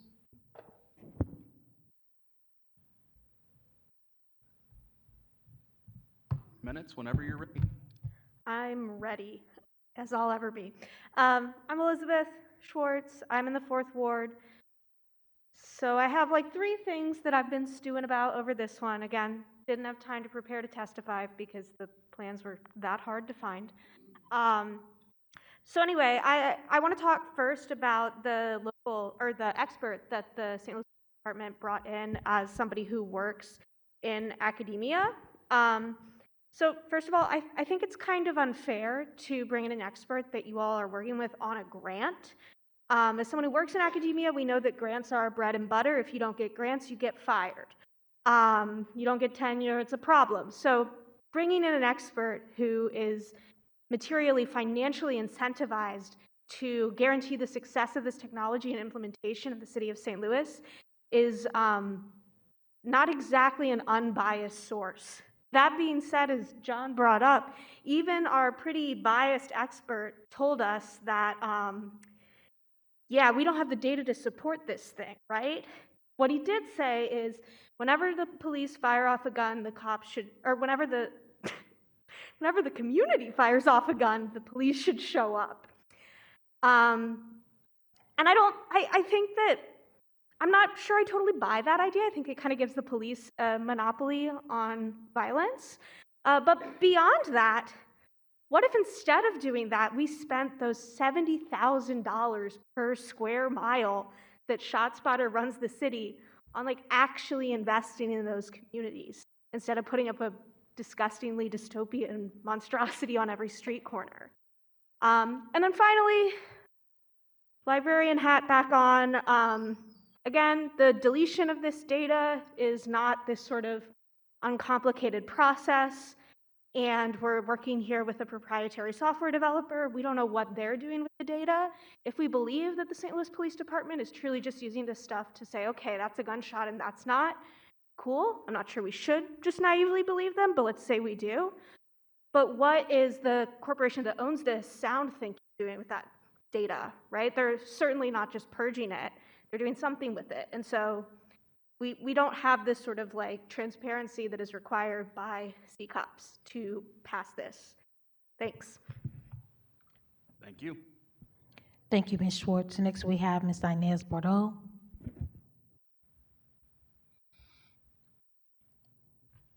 Three minutes whenever you're ready. Thank you. Inez Bordeaux, Committee Woman of the 3rd Ward. ShotSpotter is junk science, full stop, period. Every study says it's ineffective, inconsistent, and has no impact on reducing gun violence in vulnerable neighborhoods. City after city is realizing that the juice is not worth the squeeze. Your own expert witness admits that it doesn't work. And even with that, the city continues to stubbornly hold on to this failed piece of technology. I'd like to see the money that we spend on ShotSpotter go to violence interrupters, which we know is proven to reduce gun violence in our neighborhoods, instead of a piece of technology that I could fool if I played John Wick on a Bluetooth speaker while standing by a ShotSpotter machine. The only people that believe in ShotSpotter in the city is the police department, no one else. And I think for that reason alone, we should end the technology. Now, I could get to the use plan, but I think full stop period right here, the fact that we know that ShotSpotter is junk science is enough that I don't even have to get to the failures of the use plan in actually demonstrating why this technology should continue to be used in some of our most vulnerable. Thank you. Thank you. Thank you, Ms. Inez. Online, we have two. We have Juniper Peasant. I'm not sure if that's your first and last name, but if you could state your first and last name and your ward. Yes, so my name's actually Emmanuel Taranu. I live part-time in Ward 2. Yeah. Could you raise your right hand? And do you swear or affirm that the testimony that you're about to give is true to the best of your ability? Yes. All right, you have 3 minutes. Please proceed. Before you proceed, I'm sorry, could you spell your last name for me, Mr. Emmanuel? It's Taranu, Taranu. And you're of the 4th Ward? The second ward. 2nd Ward, thank you. All right. Yeah, so I'll keep this brief, and I was actually inspired to speak listening to Ms. Terry Colts. So, yeah, it just, she really brought home something that I think about, but I don't personally live with so much, but, I see it, we see it when we drive through parts of the city like Bevo or Gravois Park, just the surveillance infrastructure that's all around. I just wanted to speak to the mental impact of living in such a place and what it's like to live under this evident surveillance state and militarized police occupation. It is not only dehumanizing to treat people like this, but also it is oppressive and it lacks demonstrates an extraordinary lack of vision for our city. Is this the type of society that we want to be living in, where all around the signal is the environment says to you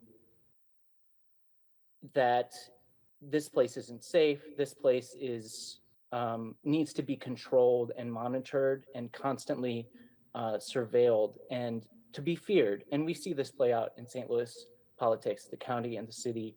The idea that the city is a dangerous place. Anyway, we can't get into the racist history of policing and racialized incarceration, as well as the degrading impact of the prison industrial complex. But we do need to do the genuine hard work of working with communities and really solving the problems that create the conditions for crimes. And that the bottom line is we need to take care of our people. It's unacceptable for this to be our solution. We need to do the genuine work of making sure people's basic needs are met and that we treat people humanely and not continue to feed a carceral system that really depends on the taxpayer paying to meet prison quotas. And it's just short-sighted, it's inhumane, and it's not good for the city. Thank you. Thank you. Thank you, Mr. Tarano. Next, we have Gary Hosna. Mr. Hosna, 3 minutes whenever you're ready. Yeah. Now that we're talking about ShotSpotter, I did hear some misinformation, and I just wanted to address that. But before I do that, I have read the ShotSpotter deployment plan for the city of St. Louis, and I disagree. And I've provided this information in the past about the deployment and the effectiveness of the deployment in the St. Louis region. So I just wanted to say, as it's written right now, because of the deployment plan and how it's being deployed, it would be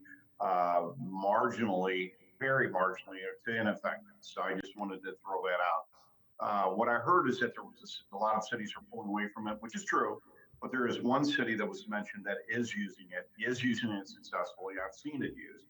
And I referenced to the Board of Aldermen before that I could put people in contact and show how it's deployed, plus the police department, how it's deployed in this area, which is very small and very effective. The name of the project is called projectnola.org, project.org. nola.org. I'll follow this information. And also the telephone number to get hold of somebody in that area that can provide that information in the instances where it is used successfully. And the area that it's used in is noted as being the fastest response times in to solve crimes related to the shootings. The telephone number is 504-736-9187. They'll provide you that information as well. And the last thing, I was remiss in my last statement regarding, I wanted to thank the police officers, especially the South Patrol, for using resident technology and also the public surveillance technology to apprehend a serial armed robber in our neighborhood. We suffered for about 3 or 4 months with this person, and his last armed robbery wound up being a murder, resulting in murder. And then the police department, within 45 minutes, actually using surveillance technology, apprehending this individual. So I wanted to thank the department for that and give. There's a lot of other examples of successes out there, but just wanted to provide that one. Thank you. Thank you. Thank you, Mr. Hasnan. Next, we're moving on to resolution number 190. First, we have Mr. John Shasnoff. Right.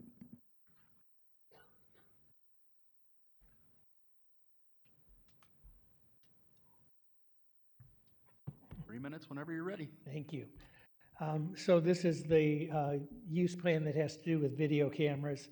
And I wanted to make 2 points. First of all, and under authorized uses, the use plan says that the SLMPD currently owns 646 fixed cameras. So they're not reporting on all the federated cameras that are owned by neighborhood associations, business associations, et cetera, that are federated into the system. So I think that if we have a camera that's being used by the city for surveillance, it needs to be included in the use plan. And so I feel like this is very incomplete just to report on the cameras that are owned by the city. The second point I'd like to make has to do with the distribution of the cameras. And it's similar to what we just heard about ShotSpotter. The use plan says repeatedly that it's citywide, but then it makes the caveat that cameras can only be placed where there's the appropriate fiber optic infrastructure. So we don't know where the appropriate fiber optic infrastructure is, and we don't really know then that the cameras are deployed citywide. Now, the St. Louis American did a report several years ago that showed the distribution of the cameras, and it was inordinately in North St. Louis and in predominantly Black neighborhoods in the city. And so I think we have created a situation was testified earlier where Black people feel in this city like they are under constant surveillance, like they're living under a prison system without walls, that they can't walk down their streets without being monitored by the government. That's not the America that I grew up believing in. And I think that's what we've created in St. Louis. They also say that the cameras are deployed based on crime statistics, but we heard earlier, crime statistics are notoriously biased. And so if you deploy more officers in North St. Louis, you're going to get more arrests. And then you're going to say, well, crime is high in North St. Louis because, you know, we've made all these arrests. So I'd like to know when they say we're using crime data to analyze these things, what crime data are they actually looking at, and how are they trying to, as the questions ask, how are they trying to mitigate the racial bias that is implicit in most of the systems that we employ? Thanks. Thank you. Thank you, Mr. Shasnoff. Next, we have Ms. Annie Rice.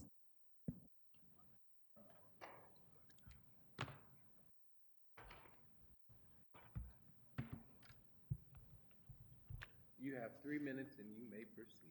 Thanks. I don't think your microphone's on, but I will take that anyway. Oh, it wasn't. I think I need like walk-up music for each of these times here. So thank you so much again on this one. Okay, so this resolution is one that we identified the most issues with because it is a another broad grouping. Each of the cameras have different capabilities, and I do benefit from my time serving as an alderperson and working with the SLMPD on where cameras are located and the specific capabilities of the types of cameras that were at least deployed in my ward. So they're different capabilities, and because of that, they need to be defined under each of those. So like a camera can be affixed to a building or affixed to a stoplight, but if it's got pan, tilt, zoom capabilities, that's different from one that cannot, right? If it's got the ability to view at night, that is different from one that cannot. If it's a mobile camera trailer, obviously there are different policies that go along with a mobile camera trailer and its deployment than a drone camera that is used by SWAT. And there's also different lists in two different parts of the use plan as well. So one of them has a generic number of each of the types of cameras. Then another place lists out the cost and the funding source for each of those. Those lists are different. The funding source does not include the drone cameras, for example. The environmental investigation unit cameras are also different capabilities, right? Those are deployed in cooperation with a different city department, and so there are different policies at play in there.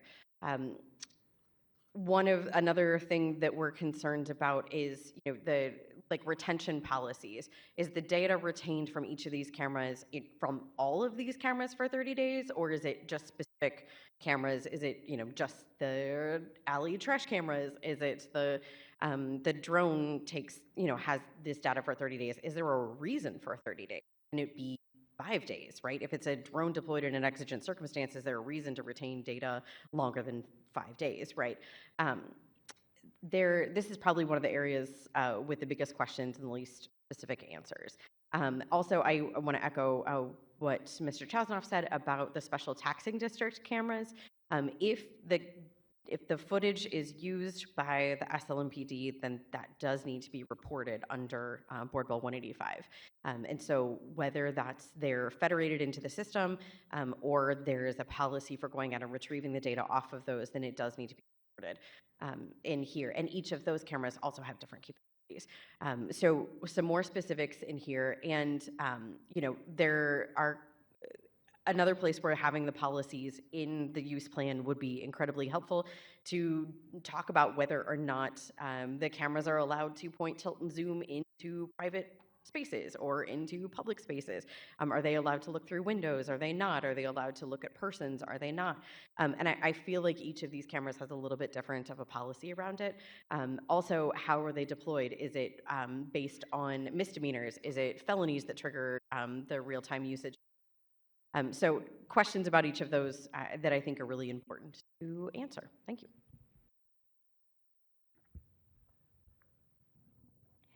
Thank you, Ms. Rice. Next, we have Sage Coram.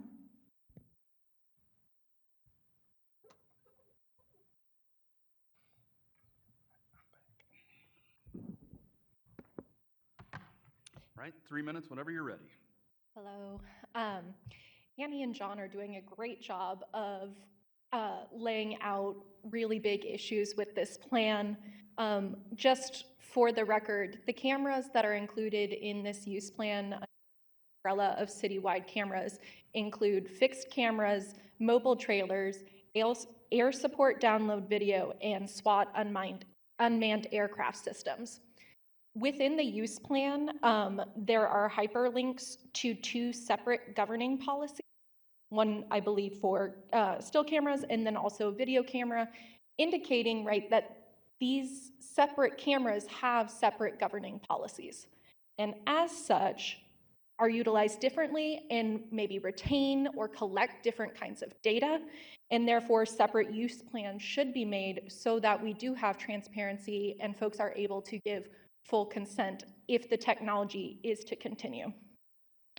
At one point in this use plan, it's indicated as a blanket that data is retained 4 days. Not 4 like the number, but like 4 days, a very broad, unspecified amount of time. So again, is that 30 days? Is it 5 days? What's the reason for that length of time? I also want to underscore there is mention in the use plan of MOUs with other entities, such as residents, businesses, and special taxing districts. So for video footage. So again, more detail is needed on how that data is shared and retained. Surveillance and data collection are not neutral or inherently benign actions. And so this information really is critical to understanding how this interplays in all of our daily life. Thank you. Thank you. Thank you, Ms. Corum. Next, we have Elizabeth Schwartz.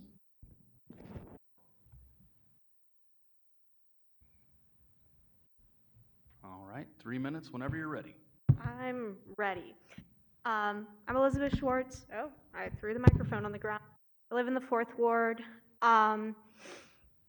Yeah, okay, so $100,800,091,218.82 worth of ARPA funds have been spent on these cameras already. ARPA, or the American Rescue Plan Act, was meant to provide cities with money for the health and economic recovery of their communities as a result of the COVID-19 pandemic, which is still ongoing. I can tell you, somebody who's high risk for COVID, has had COVID, knows a lot of people who have developed disabilities known as long COVID as a result of COVID-19 infections, that cameras are certainly not preventing COVID-19, nor are these cameras helping people to recover. And they're not helping the economy either. I mean, who the hell wants to go walk around under a microscope being surveilled all the time? It's not fun. That being said, masks do prevent the spread of COVID-19. I'm wearing one right now, as are a couple of other folks here. I put more of them over there. However, the Board of Aldermen is trying to ban masks because masks impede the ability of the St. Louis Police Department to surveil us, to use this facial recognition technology that none of us want, and kill us by COVID or otherwise. Anyway, 7.5% of the United States adults have long COVID. Long COVID is a debilitating chronic health condition with no known cure. It results in all sorts of symptoms, from tachycardia to brain fog to chronic fatigue syndrome, and kills people. If we extrapolate this figure to St. Louis, over 20,000 people in the city of St. Louis have long COVID. Why on earth would we not invest nearly $2 million, and we still have more ARPA funds, by the way, in actually preventing COVID and keeping people safe from COVID instead of spending more money on masks, or instead of spending more money on cameras and banning masks that make them ineffective? Thank you. Thank you, Ms. Schwartz. Next, we have Ms. Inez Bordeaux.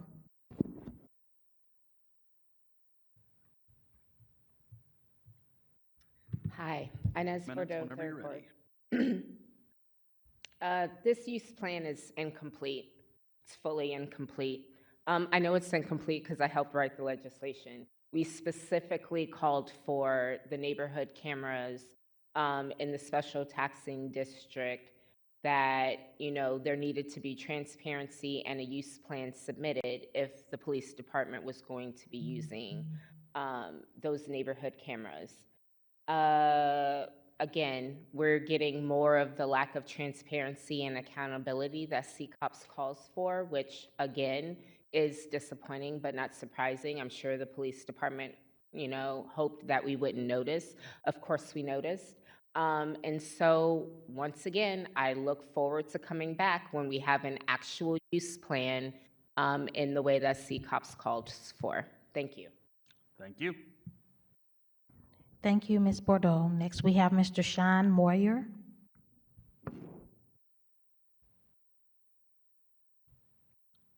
Three minutes whenever you're ready.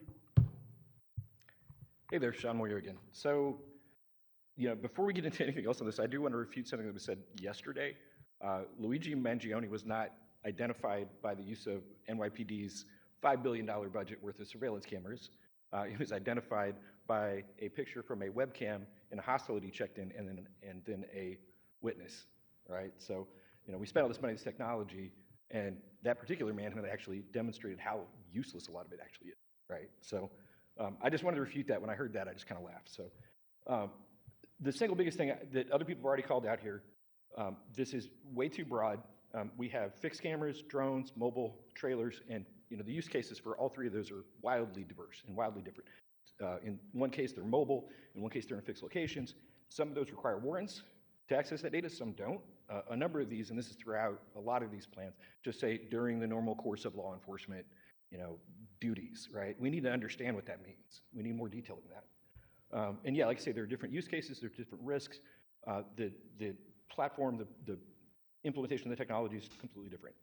And again, we don't have any detail. We don't know the vendor. We don't know the version numbers. We don't know the technology that we've purchased really in these use plans. So we don't have enough detail to really understand exactly what these are doing other than these broad technology categories, which, like I say, what scares me about a lot of these is if that use plan gets approved with that generic kind of language, is that just in perpetuity? Is that it? So they buy new tech, they buy new stuff, and they can just say, oh, it's under this banner. And again, we don't know what these technologies do, and they're all going to be different. They're going to have different capabilities as they come along. Something that I pointed out the last time that back in the spring when I talked to you guys about this too, is that some of these technologies are very insecure. Our firm identified a vulnerability in Axis web cameras, and I think those are Axis, but I don't know for sure, the ones that are here in the building, because I don't want to climb up there and look. But the Axis cameras had a vulnerability that Axis is never going to patch because it would require new hardware, so they're just not ever going to fix it, and these cameras are all over the world. Anybody who places one on the internet, anyone else can access that camera and access that feed. And that's happened with a lot of these public use cameras, is that these technologies get deployed, and we find out that they're insecure, they're on the public internet. And security researchers will identify these vulnerabilities, but so will nation states. And so it's a big question is who has access to that data and how do they get to it and how is it secured and how is it locked down? And again, all we have on that is to take their word for it and to trust them. And as I said before, you can't audit yourself. Something that I noticed is that some of these use plans mention Bureau of Professional Services, which I learned is, I guess, part of internal affairs. That's still kind of the watchers watching themselves, but at least there is a process and something that includes some kind of oversight here, besides just, which is what most of these say, the director of that unit, right? That's not, again, that's not how you have auditability and accountability. You have to have somebody from outside that is not the person responsible for implementing that control. You need somebody outside as a third party to look at. That's all I got. Thank you, guys. Thank you. Thank you, Mr. Moyer. Next, we're moving on to resolution number 191. First, we have Mr. John Shasnoff.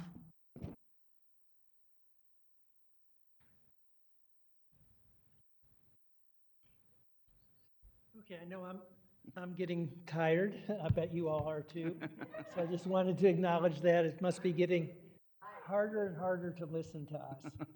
But the 193 use plan is not less important than the 186 use plan. So I hope you all bear with us. And I wish I didn't have so many things to say about these plans, but I do. So on this one, the GPS usage, I just want to make one point. It says here under data collection that only location, speed, and device battery life will be collected. No personal information or other content is captured or accessed. So I find that somewhat disingenuous.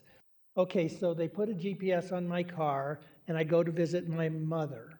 So you're telling me that my mother's, the personal information that my mother lives at such and such an address is not accessed by the police department? And people who commit crimes have friends, and they do other things besides commit crimes. So if I commit a crime and I have a GPS on my car and I go to visit a friend, is he somehow implicated as being part of my criminal network? Is his information captured and recorded, where he lives, who he is, what his associations are with the person that you're trying to watch? So time and again, these plans try to seem so innocuous, and they don't deal themselves with the implications of the technology that we're trusting them with.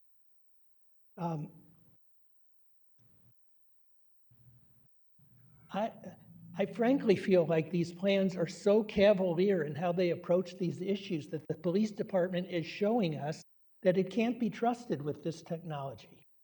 And I know that's a broad statement, an extreme statement, But how can you read these plans and think that they take their custodianship of our civil liberties seriously? Thanks. Thank you. Thank you, Mr. Shasnoff. Next, we have Annie Rice.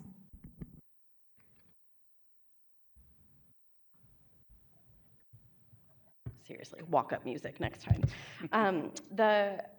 Sorry. Go ahead. Thanks. I agree with John. I thank you for sitting through all of this. We appreciate honoring the spirit of the bill and letting us all be here. And, we're excited to do it again in January. Some questions about GPS technology. Again, what level of crimes are we deploying this technology for? Is it misdemeanors? Is it felonies? Why are certain lengths of time specified in data retention? Again, 30 days is an incredibly long time. If there's not an active investigation, are there ways that we can limit that? So a comment for the committee, part of your role in this is not only to judge whether the police department has answered the questions as presented, but do you like the answers, right? And so if the answer is 30 days, and actually 30 days is maybe not industry standard, and we could reduce it to 5 days so that we're not keeping more data on our citizens than we need to, then you can ask for a reduction in that. That is a part of the power of this committee.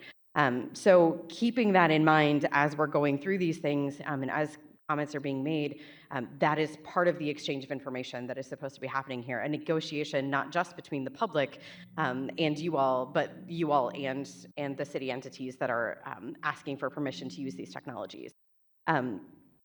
There was one other point I wanted to make on GPS here. I think the other piece to be clear, there's sort of two types of GPS technologies identified in the plan. If the policies are the same for each of those technologies and deployments, then that should be made clear. If there are differences in policies and usage, then that needs to be made clear within the use plan as well. Yeah, that's it for now. Thanks. Thank you. Thank you, Ms. Rice. Next, we have Sage Corum.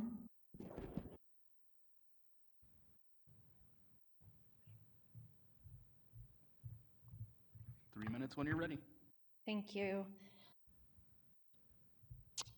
So this use plan also has specific instances of these overarching issues that we are seeing across use plans.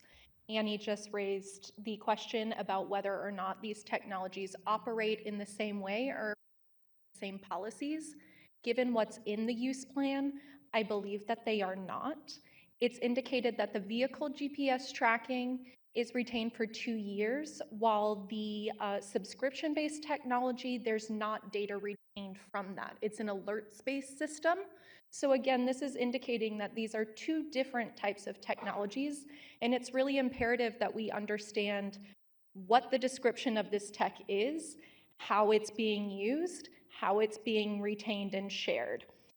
So on this note of authorized uses as well, it's been brought up in previous testimony on a different use plan that sometimes examples are given in the authorized uses, but it's not actually clear if those are authorized uses, or it's certainly not clear that use is limited to those authorization. So in this use plan in particular with the GPS tracking, it said that the vehicle GPS tracking can be used in criminal investigations which include gang violence and illegal narcotics. So that's an example, but it doesn't specify or limit what type of criminal investigations or charges are actually authorized for. Similarly, on the data sharing piece, it's stated that this is not prohibited, the use plan does not prohibit mutual aid or assistance requests by other law enforcement agencies. So we really need to understand what are those agencies and are there limits and circumstances for that sharing that need to be outlined. So again, we have that transparency. Thank you. Thank you. Thank you, Ms. Corum. Next, we have Elizabeth Schwartz.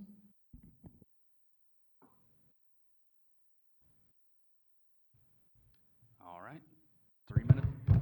Hello. I'm Elizabeth Schwartz. I live in the 4th Ward. I don't have a ton to say about this that hasn't already been said, but this one is not good either. I'm sorry, I'm getting real sleepy. Anyway, once again, we do need to know who the vendor is, right? Like, we can trust the police as much as we would like to, but the whole point of this is to understand what is happening with the surveillance data collected. And without understanding who that vendor is, what they're going to do with it, we have no idea what actually is happening. Same with this idea of like mutual sharing. And again, you can't just delete a file. Deleting a file is a really complicated process. It isn't the same thing as just hit and delete on your phone. It's still there. To actually delete a file, there's like a whole procedure. It's a whole thing. And we need to know how that service does it, how the St. Louis Police Department does it, and how all of the departments that they're sharing this data with do that. Also just want to highlight, this one is particularly terrifying in light of Donald Trump's plans for a mass deportation. So yeah, let's not do this one either. Okay. Thank you. Thank you, Ms. Schwartz. Next and finally, we have Ms. Inez Bordeaux. Yes, so I agree with John and Annie and Elizabeth.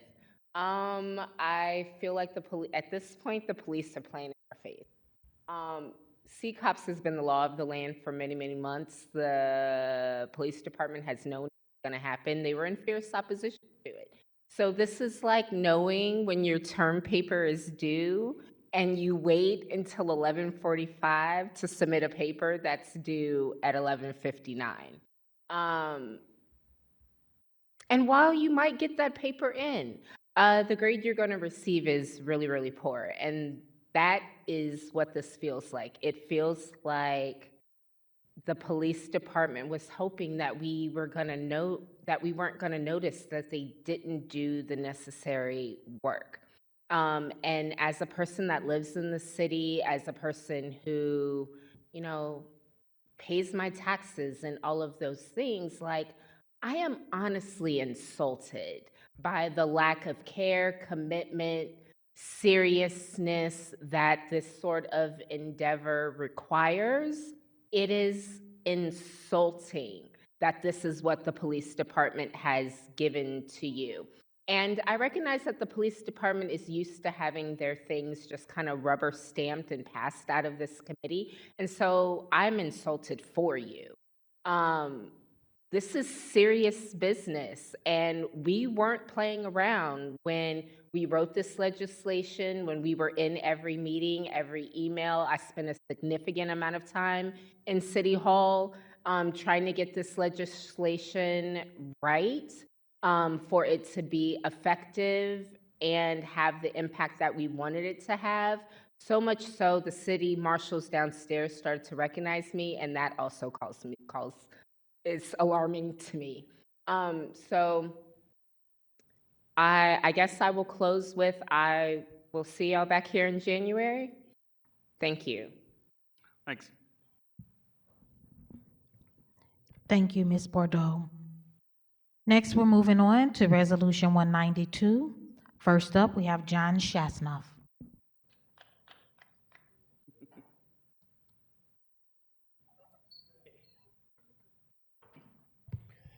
I'll try to be real quick. So this use plan says that the SLMPD currently integrates LPRs, license plate readers, within the RTCC. So I just wanted to make the point again that the RTCC does not have a use plan. It's integral to all of these things. Even, I forgot to mention with the video cameras, they call it the Real-Time Crime Center Video Surveillance. But we have no use plan for the Real-Time Crime Center, which clearly fits the definitions in the bill. And so I wanted to point that out. But my major objection on this one that I'm going to raise has to do with data protection. So what we've seen them say over and over again about data protection is that this information goes to the Real-Time Crime Center, that there is a login, that there's a log system, there's an identifying number for the police officer, and somebody at the Real-Time Crime Center supervises this, has oversight of it. But we don't really know what the question asks, which is what are the protocols to protect the data? Now, it's been shown that license plate readers are often misused. Officers go into the system to find out where their wife slept last night. Or, you know, various things like that have happened and I'm sure are continuing to happen. So one surveillance system that I would like to see is when an officer logs in and says he's going to look at a particular bit of information, if he goes somewhere else and accesses someone else, I want alarm bells to go off. I want it, you know, to ring at the circuit attorney's office that somebody is going into the system and accessing data they shouldn't be accessing. I don't want to just hear that there's a supervisor who occasionally looks over and, you know, how often does he look over the access logs to see what people are going in there for? We don't know. And so I just wish they'd answer the questions, that's all. Thanks. Thank you. Thank you, Mr. Shasnoff. Next, we have Annie Rice.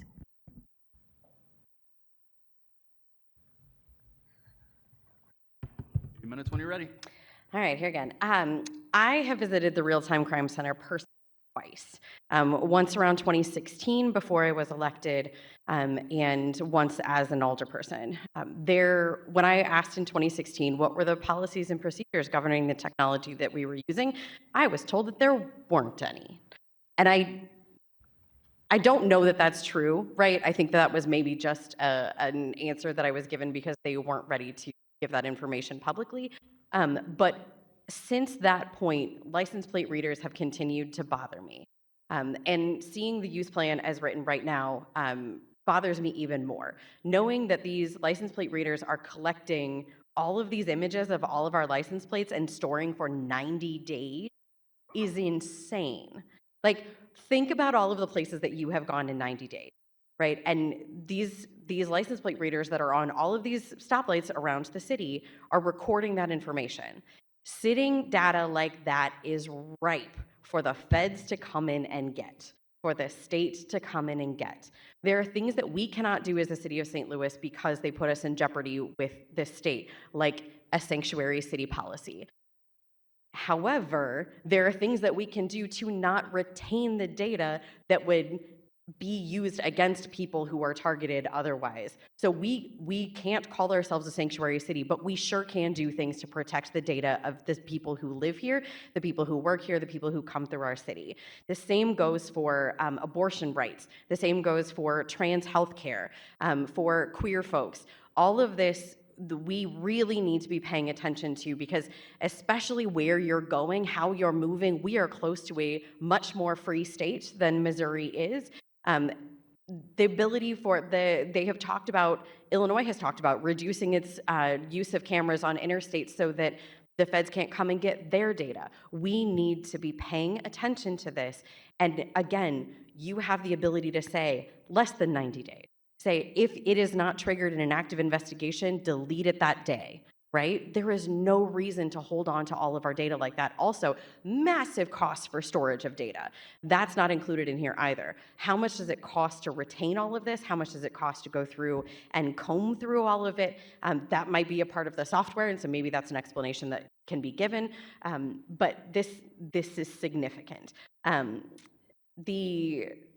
Also, I just want to talk about, since we're talking about cost, I appreciate the overall comparison yesterday to 1% of the city budget. We spend far less than 1% of the city budget on human services. So I want to make the direct one-to-one comparison of what we are spending just on surveillance technology. And this is just what they've disclosed about the surveillance technology. It is not the personnel, it's not the data storage, it's not if there are ongoing fees on this, but less than we are spending, or more than we are spending on human services. Thanks. Thank you. Thank you, Ms. Rice. Next, we have Sage Coram.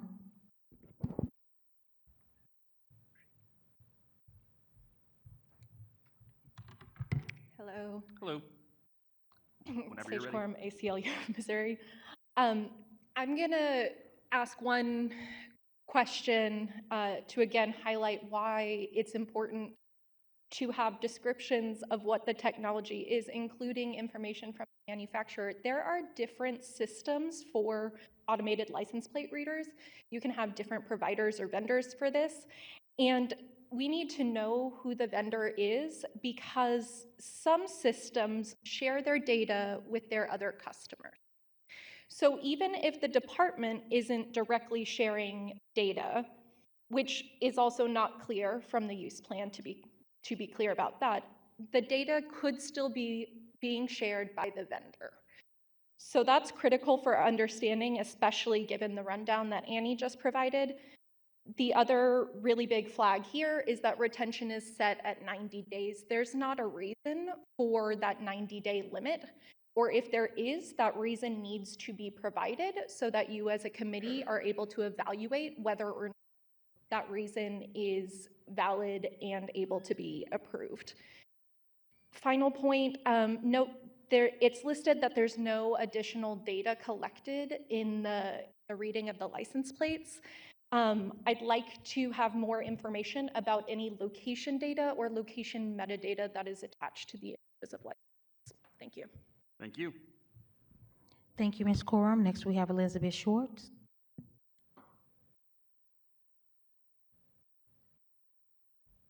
Three minutes when you're ready.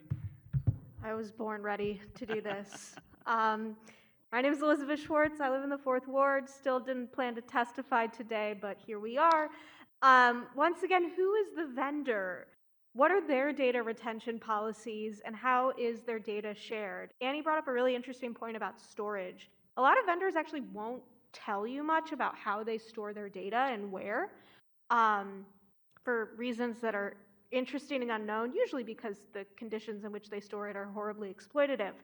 But in this particular case for CCOPS, if we have data, we need to know where it's being stored and how it's being handled, which actually might not even be something you can know with a proprietary software vendor, which is just a huge problem and part of why we should just not have surveillance technology. I don't think we need this thing. I think we'd be cool without it. And then, yeah, the idea that the units are specifically stationed to capture data on vehicles with no additional data other than an image being collected or retained is just like really unfair. An image is a hugely complicated data format. Every image has tons and tons and tons of different metadata fields you can glean from it. I myself, in my own research, have used images to piece together over 20 years worth of labor history with just images. So saying that, oh, it's just an image is absurdly disingenuous when an image is one of the most rich data formats out there. Thank you. Thank you, Ms. Schwartz. Next, we have Inez Bordeaux. All right, 3 minutes when you're ready. Hello.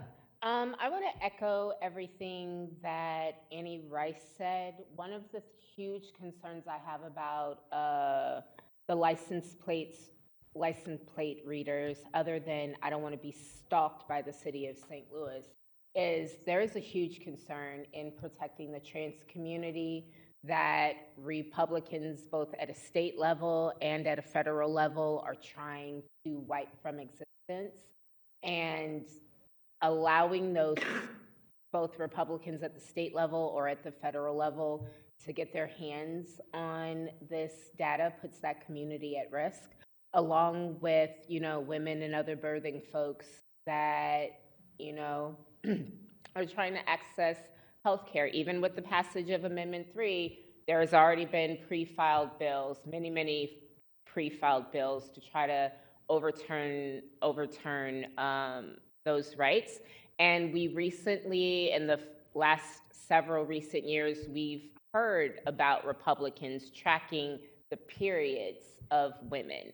And that was with an Excel spreadsheet. Can you imagine what they would do with the sort of data, with that sort of data from, like I said, women and birthing folks of St. Louis? So I see it as a responsibility of this committee to protect the people of St. Louis from that sort of invasive technology. Thank you. Thank you. Thank you, Ms. Bordeaux. We're moving on to Resolution 193. First up is Mr. John Shasnoff.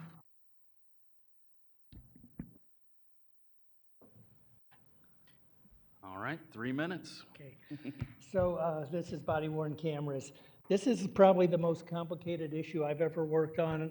Years ago, I worked with a group of folks to write policy on body worn cameras.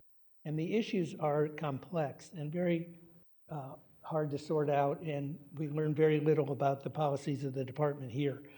But I had one question. So they say now they have 800 body worn cameras and they have plans to acquire 1,000 additional ones. So my recollection is that there's under 1,000 officers in the St. Louis Police Department. Why do they need 1,800 cameras, body worn cameras? The way the bill was written, it said that if you specify a number for cameras and then if you go over that number, you have to come back to get approval for the additional cameras. So I really suspect that they're just padding the data here or the numbers here so that they don't have to come back to you all. And I think you ought to push them for a realistic explanation of why they need roughly 900 cameras more than they have officers. I think that's excessive. The other question I wanted to raise had to do with the question in the use plan was, how do you protect against inadvertent data being collected? And the police don't give any definition of what inadvertent collection is in this case, but they do go on to describe all the ways that the cameras are automatically triggered. So I'm assuming that they're saying that any inadvertent data is anything where the officer turns the camera on. Then they also say that if there's inadvertent data collected, that officer can go back to the real-time crime center and get that data, request that that data be deleted. So my question is, if an officer elects to turn on his camera when he starts an interaction with someone, he ends up using excessive force, which was unjustified, can he then go back to the real-time crime center and get that data deleted? That's the implication that I draw from here, and I think the police department needs to answer the question. Maybe they have an answer. Since this is the last one, I want to use the remainder of my time to bring up one more use plan that we don't have, which is the red light cameras. And yesterday, I think what I heard was that because they submitted the RFP before the bill was passed, that it's existing technology. But all these that we're talking about today are existing technologies. And so I don't understand why they don't have to. I can clarify for That you. would be They great. will be coming before, they'll have to come before this body once they have the vendor lined up and the things in place. Right now, they're still looking at. So the bill says that you cannot solicit an RFP unless you have approval from your, through this process. So the only out for that is if they're existing technology. If it's an existing technology, they need to be here today. There's a deadline for when they can get existing technology approved before it has to be canceled. I'm not sure if they wait to sign an agreement because they say they're existing technology, then I think they could well be past the deadline. So, Yeah, we'll certainly be discussing all of that as we great. move forward. Thank you. Absolutely. Thank you, Mr. Shasnoff. Next, we have Sage Corum.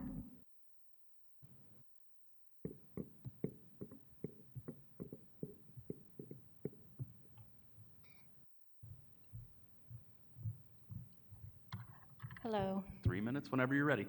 Thank you.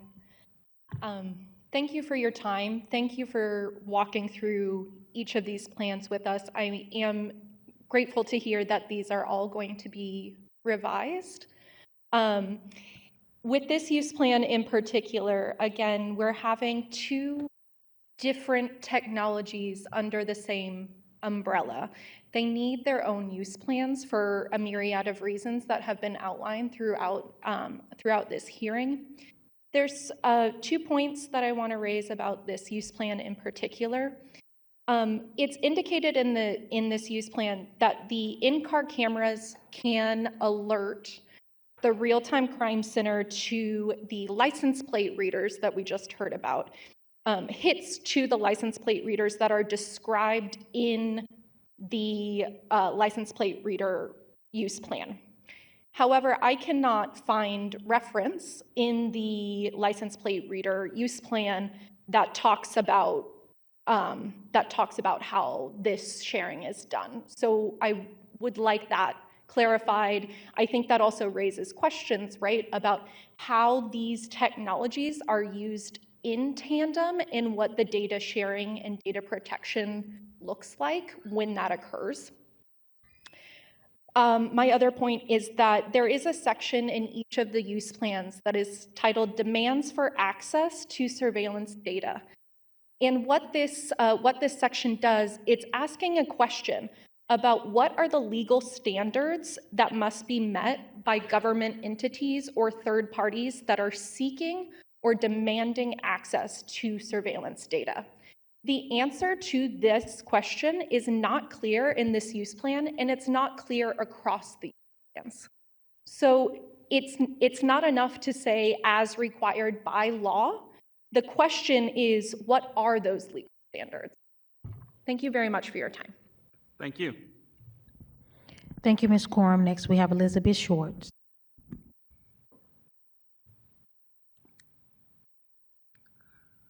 Three minutes when you're ready. Okay. This is the last one, thank God. I'm Elizabeth, 4th Ward. This one is also complicated, and we need to know the vendor and all of the things that John clearly articulated.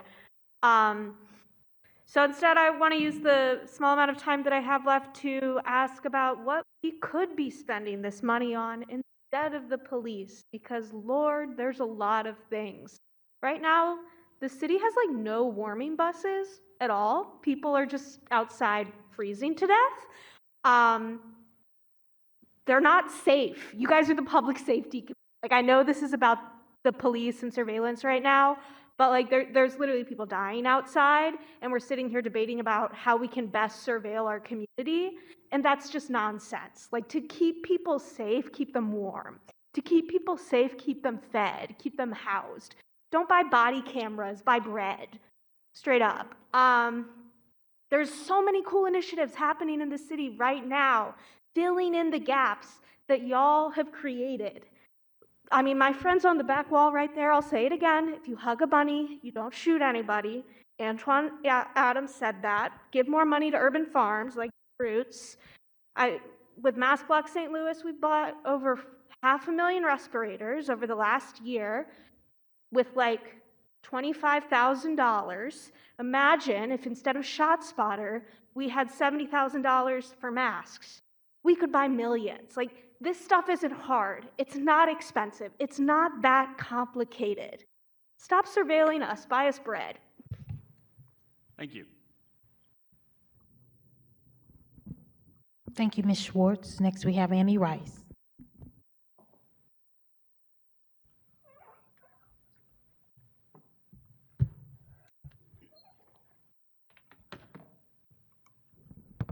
Let me make sure the mic is on this time, Ms. Rice. It is. You have 3 minutes. You may proceed. Thank you so much. And sorry for throwing off the rhythm of our testimony. We had a good thing going there. Okay, this is another use plan where the groups, the two different technologies are completely different and they need to be separate. They're, again, for identification of vendors, for the capabilities of the different systems. One of the things that I just want to highlight about these in-car systems, we've had these for a very long time. I have heard stories from defense attorneys of police showing up to the repair shop with the in-car system bashed apart because they wanted to break it so they didn't have to turn it on. These are stories that defense attorneys have stories about all of this kind of technology and how it's used, how it's abused. People in the community have these stories, and I think that we again just need to be very clear with what we are spending our money on. Body cameras were talked about with huge fanfare post the Ferguson uprising as a way to improve transparency and even show how police were not in the wrong when complaints were made. But we aren't seeing that here in St. Louis. St. Louis is notoriously hesitant to release body camera footage. including but not limited to the Bar PM police crash into the bar that happened in December of 2023. And that body camera footage, to my knowledge, has still only been shown to a select group of aldermen, not the public. Why? That was national attention grabbing. And so a couple of y'all have seen it, but like we haven't seen it, the public hasn't seen it. I understand it's a part of an ongoing investigation, but police release body camera footage from ongoing investigations all the time. What is so special about this one? And why? Where are the policies to control that? I was a part of conversations on the Criminal Justice Coordinating Council about these body-worn cameras when we were soliciting them in the first place, and about how we should work together on policies, because the possibilities for transparency, concerns about privacy were cross-departmental. And this is the Criminal Justice Coordinating Council is everyone from the courts to the aldermen to the police and to our public defenders are involved in this as well. That coordination didn't happen in formulating the policies around body-worn cameras. It was an opportunity that was wasted. It should absolutely be revisited by the Board of Aldermen. As a legislative reminder, you all have the ability to set policies for the police department. You can tell them how to use these things, even outside of this process of CCOPS. So if there are things that are coming through here, this is one opportunity to say, here's how things get released. But you can do more than that, and I highly encourage that you all, particularly as the Public Safety Committee, use that opportunity while we still have it. Thank you. Thank you. Thank you, Ms. Rice. Next, we have Inez Bordeaux.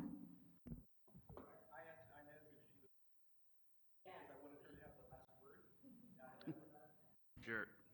So next, we have Sean Moyer.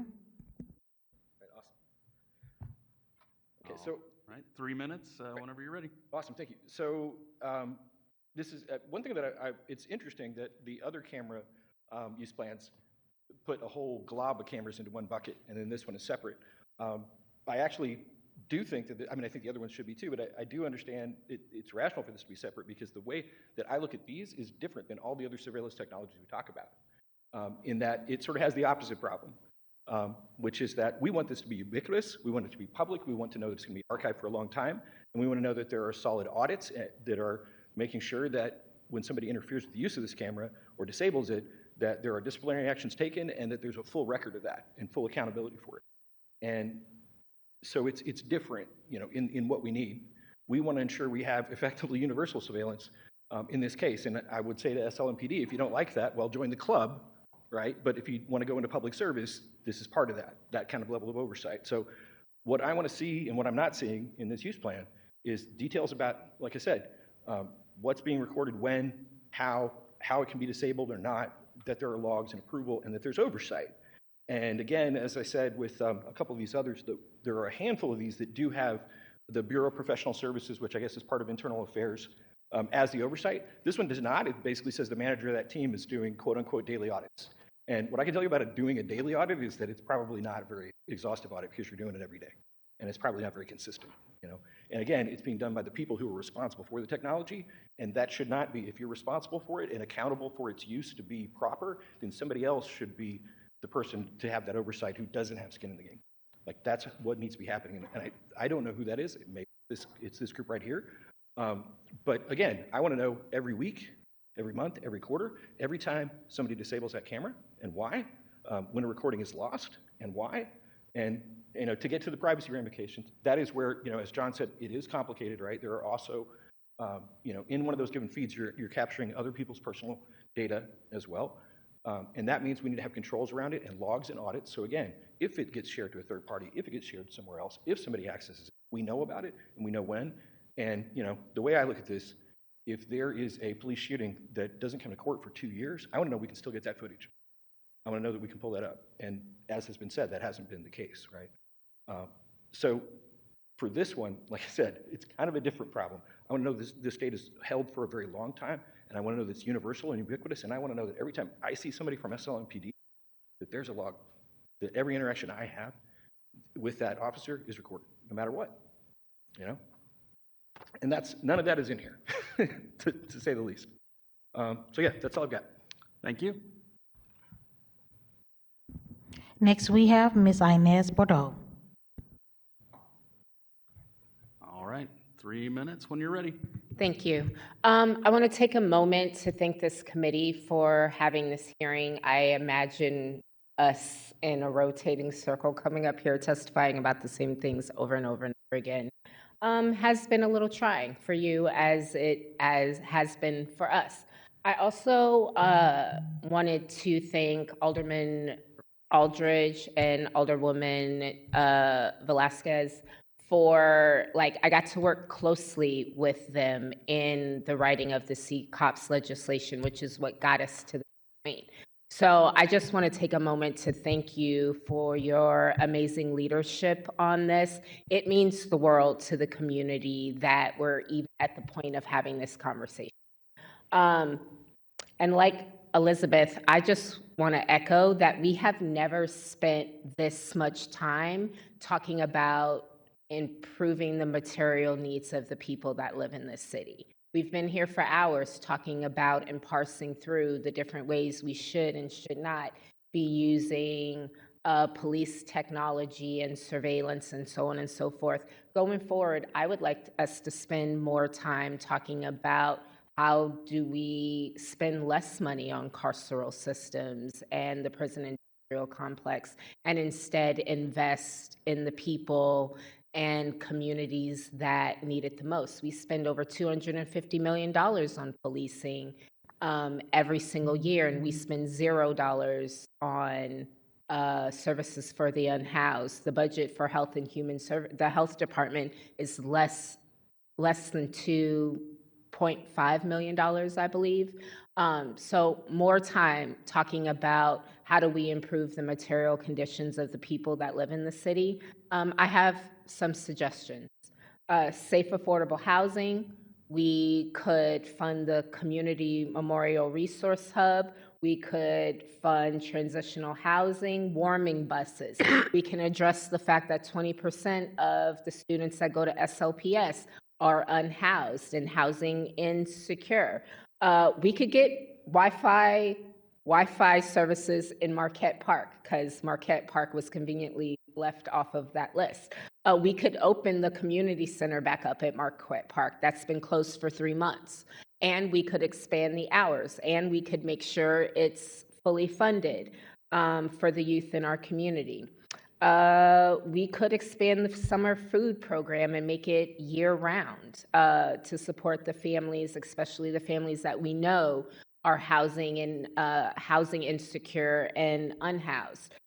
We could get more money to the SLATE program or to SLATE to expand the youth jobs program. We could fund more violence prevention sites in the city. Can we repave the roads? There's an ongoing list, and I would like to spend some time talking about those things because that is public safety. Thank you. Thank you.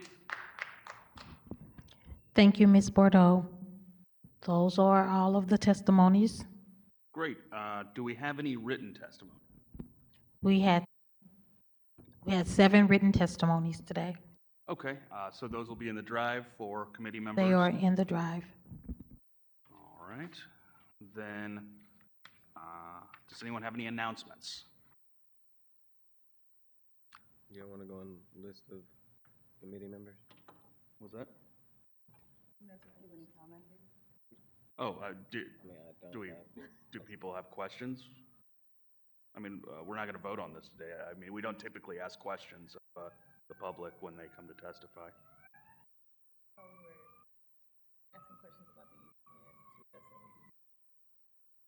If there's, if people are here to answer those questions, are you available to answer questions on the use plans? I know the use plans are going to be changing. They're supplementing the use plan, so I don't know if they have people here to do. I don't got questions, by the way. What's that? I don't have questions. Okay. Then at this point,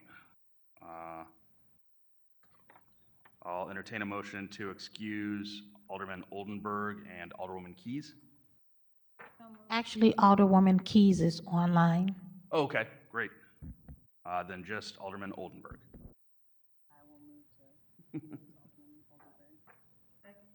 All in favor signify by saying aye.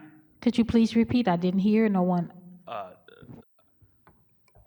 I will move to excuse Alderman Oldenburg. And then Sonia seconded it.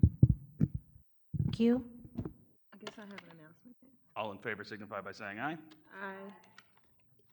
Opposed? No. All right, so with that, we'll excuse Alderman Oldenburg, and Alderwoman Sonier said that she does have an announcement, so we will go back to that. Please proceed, Alderwoman.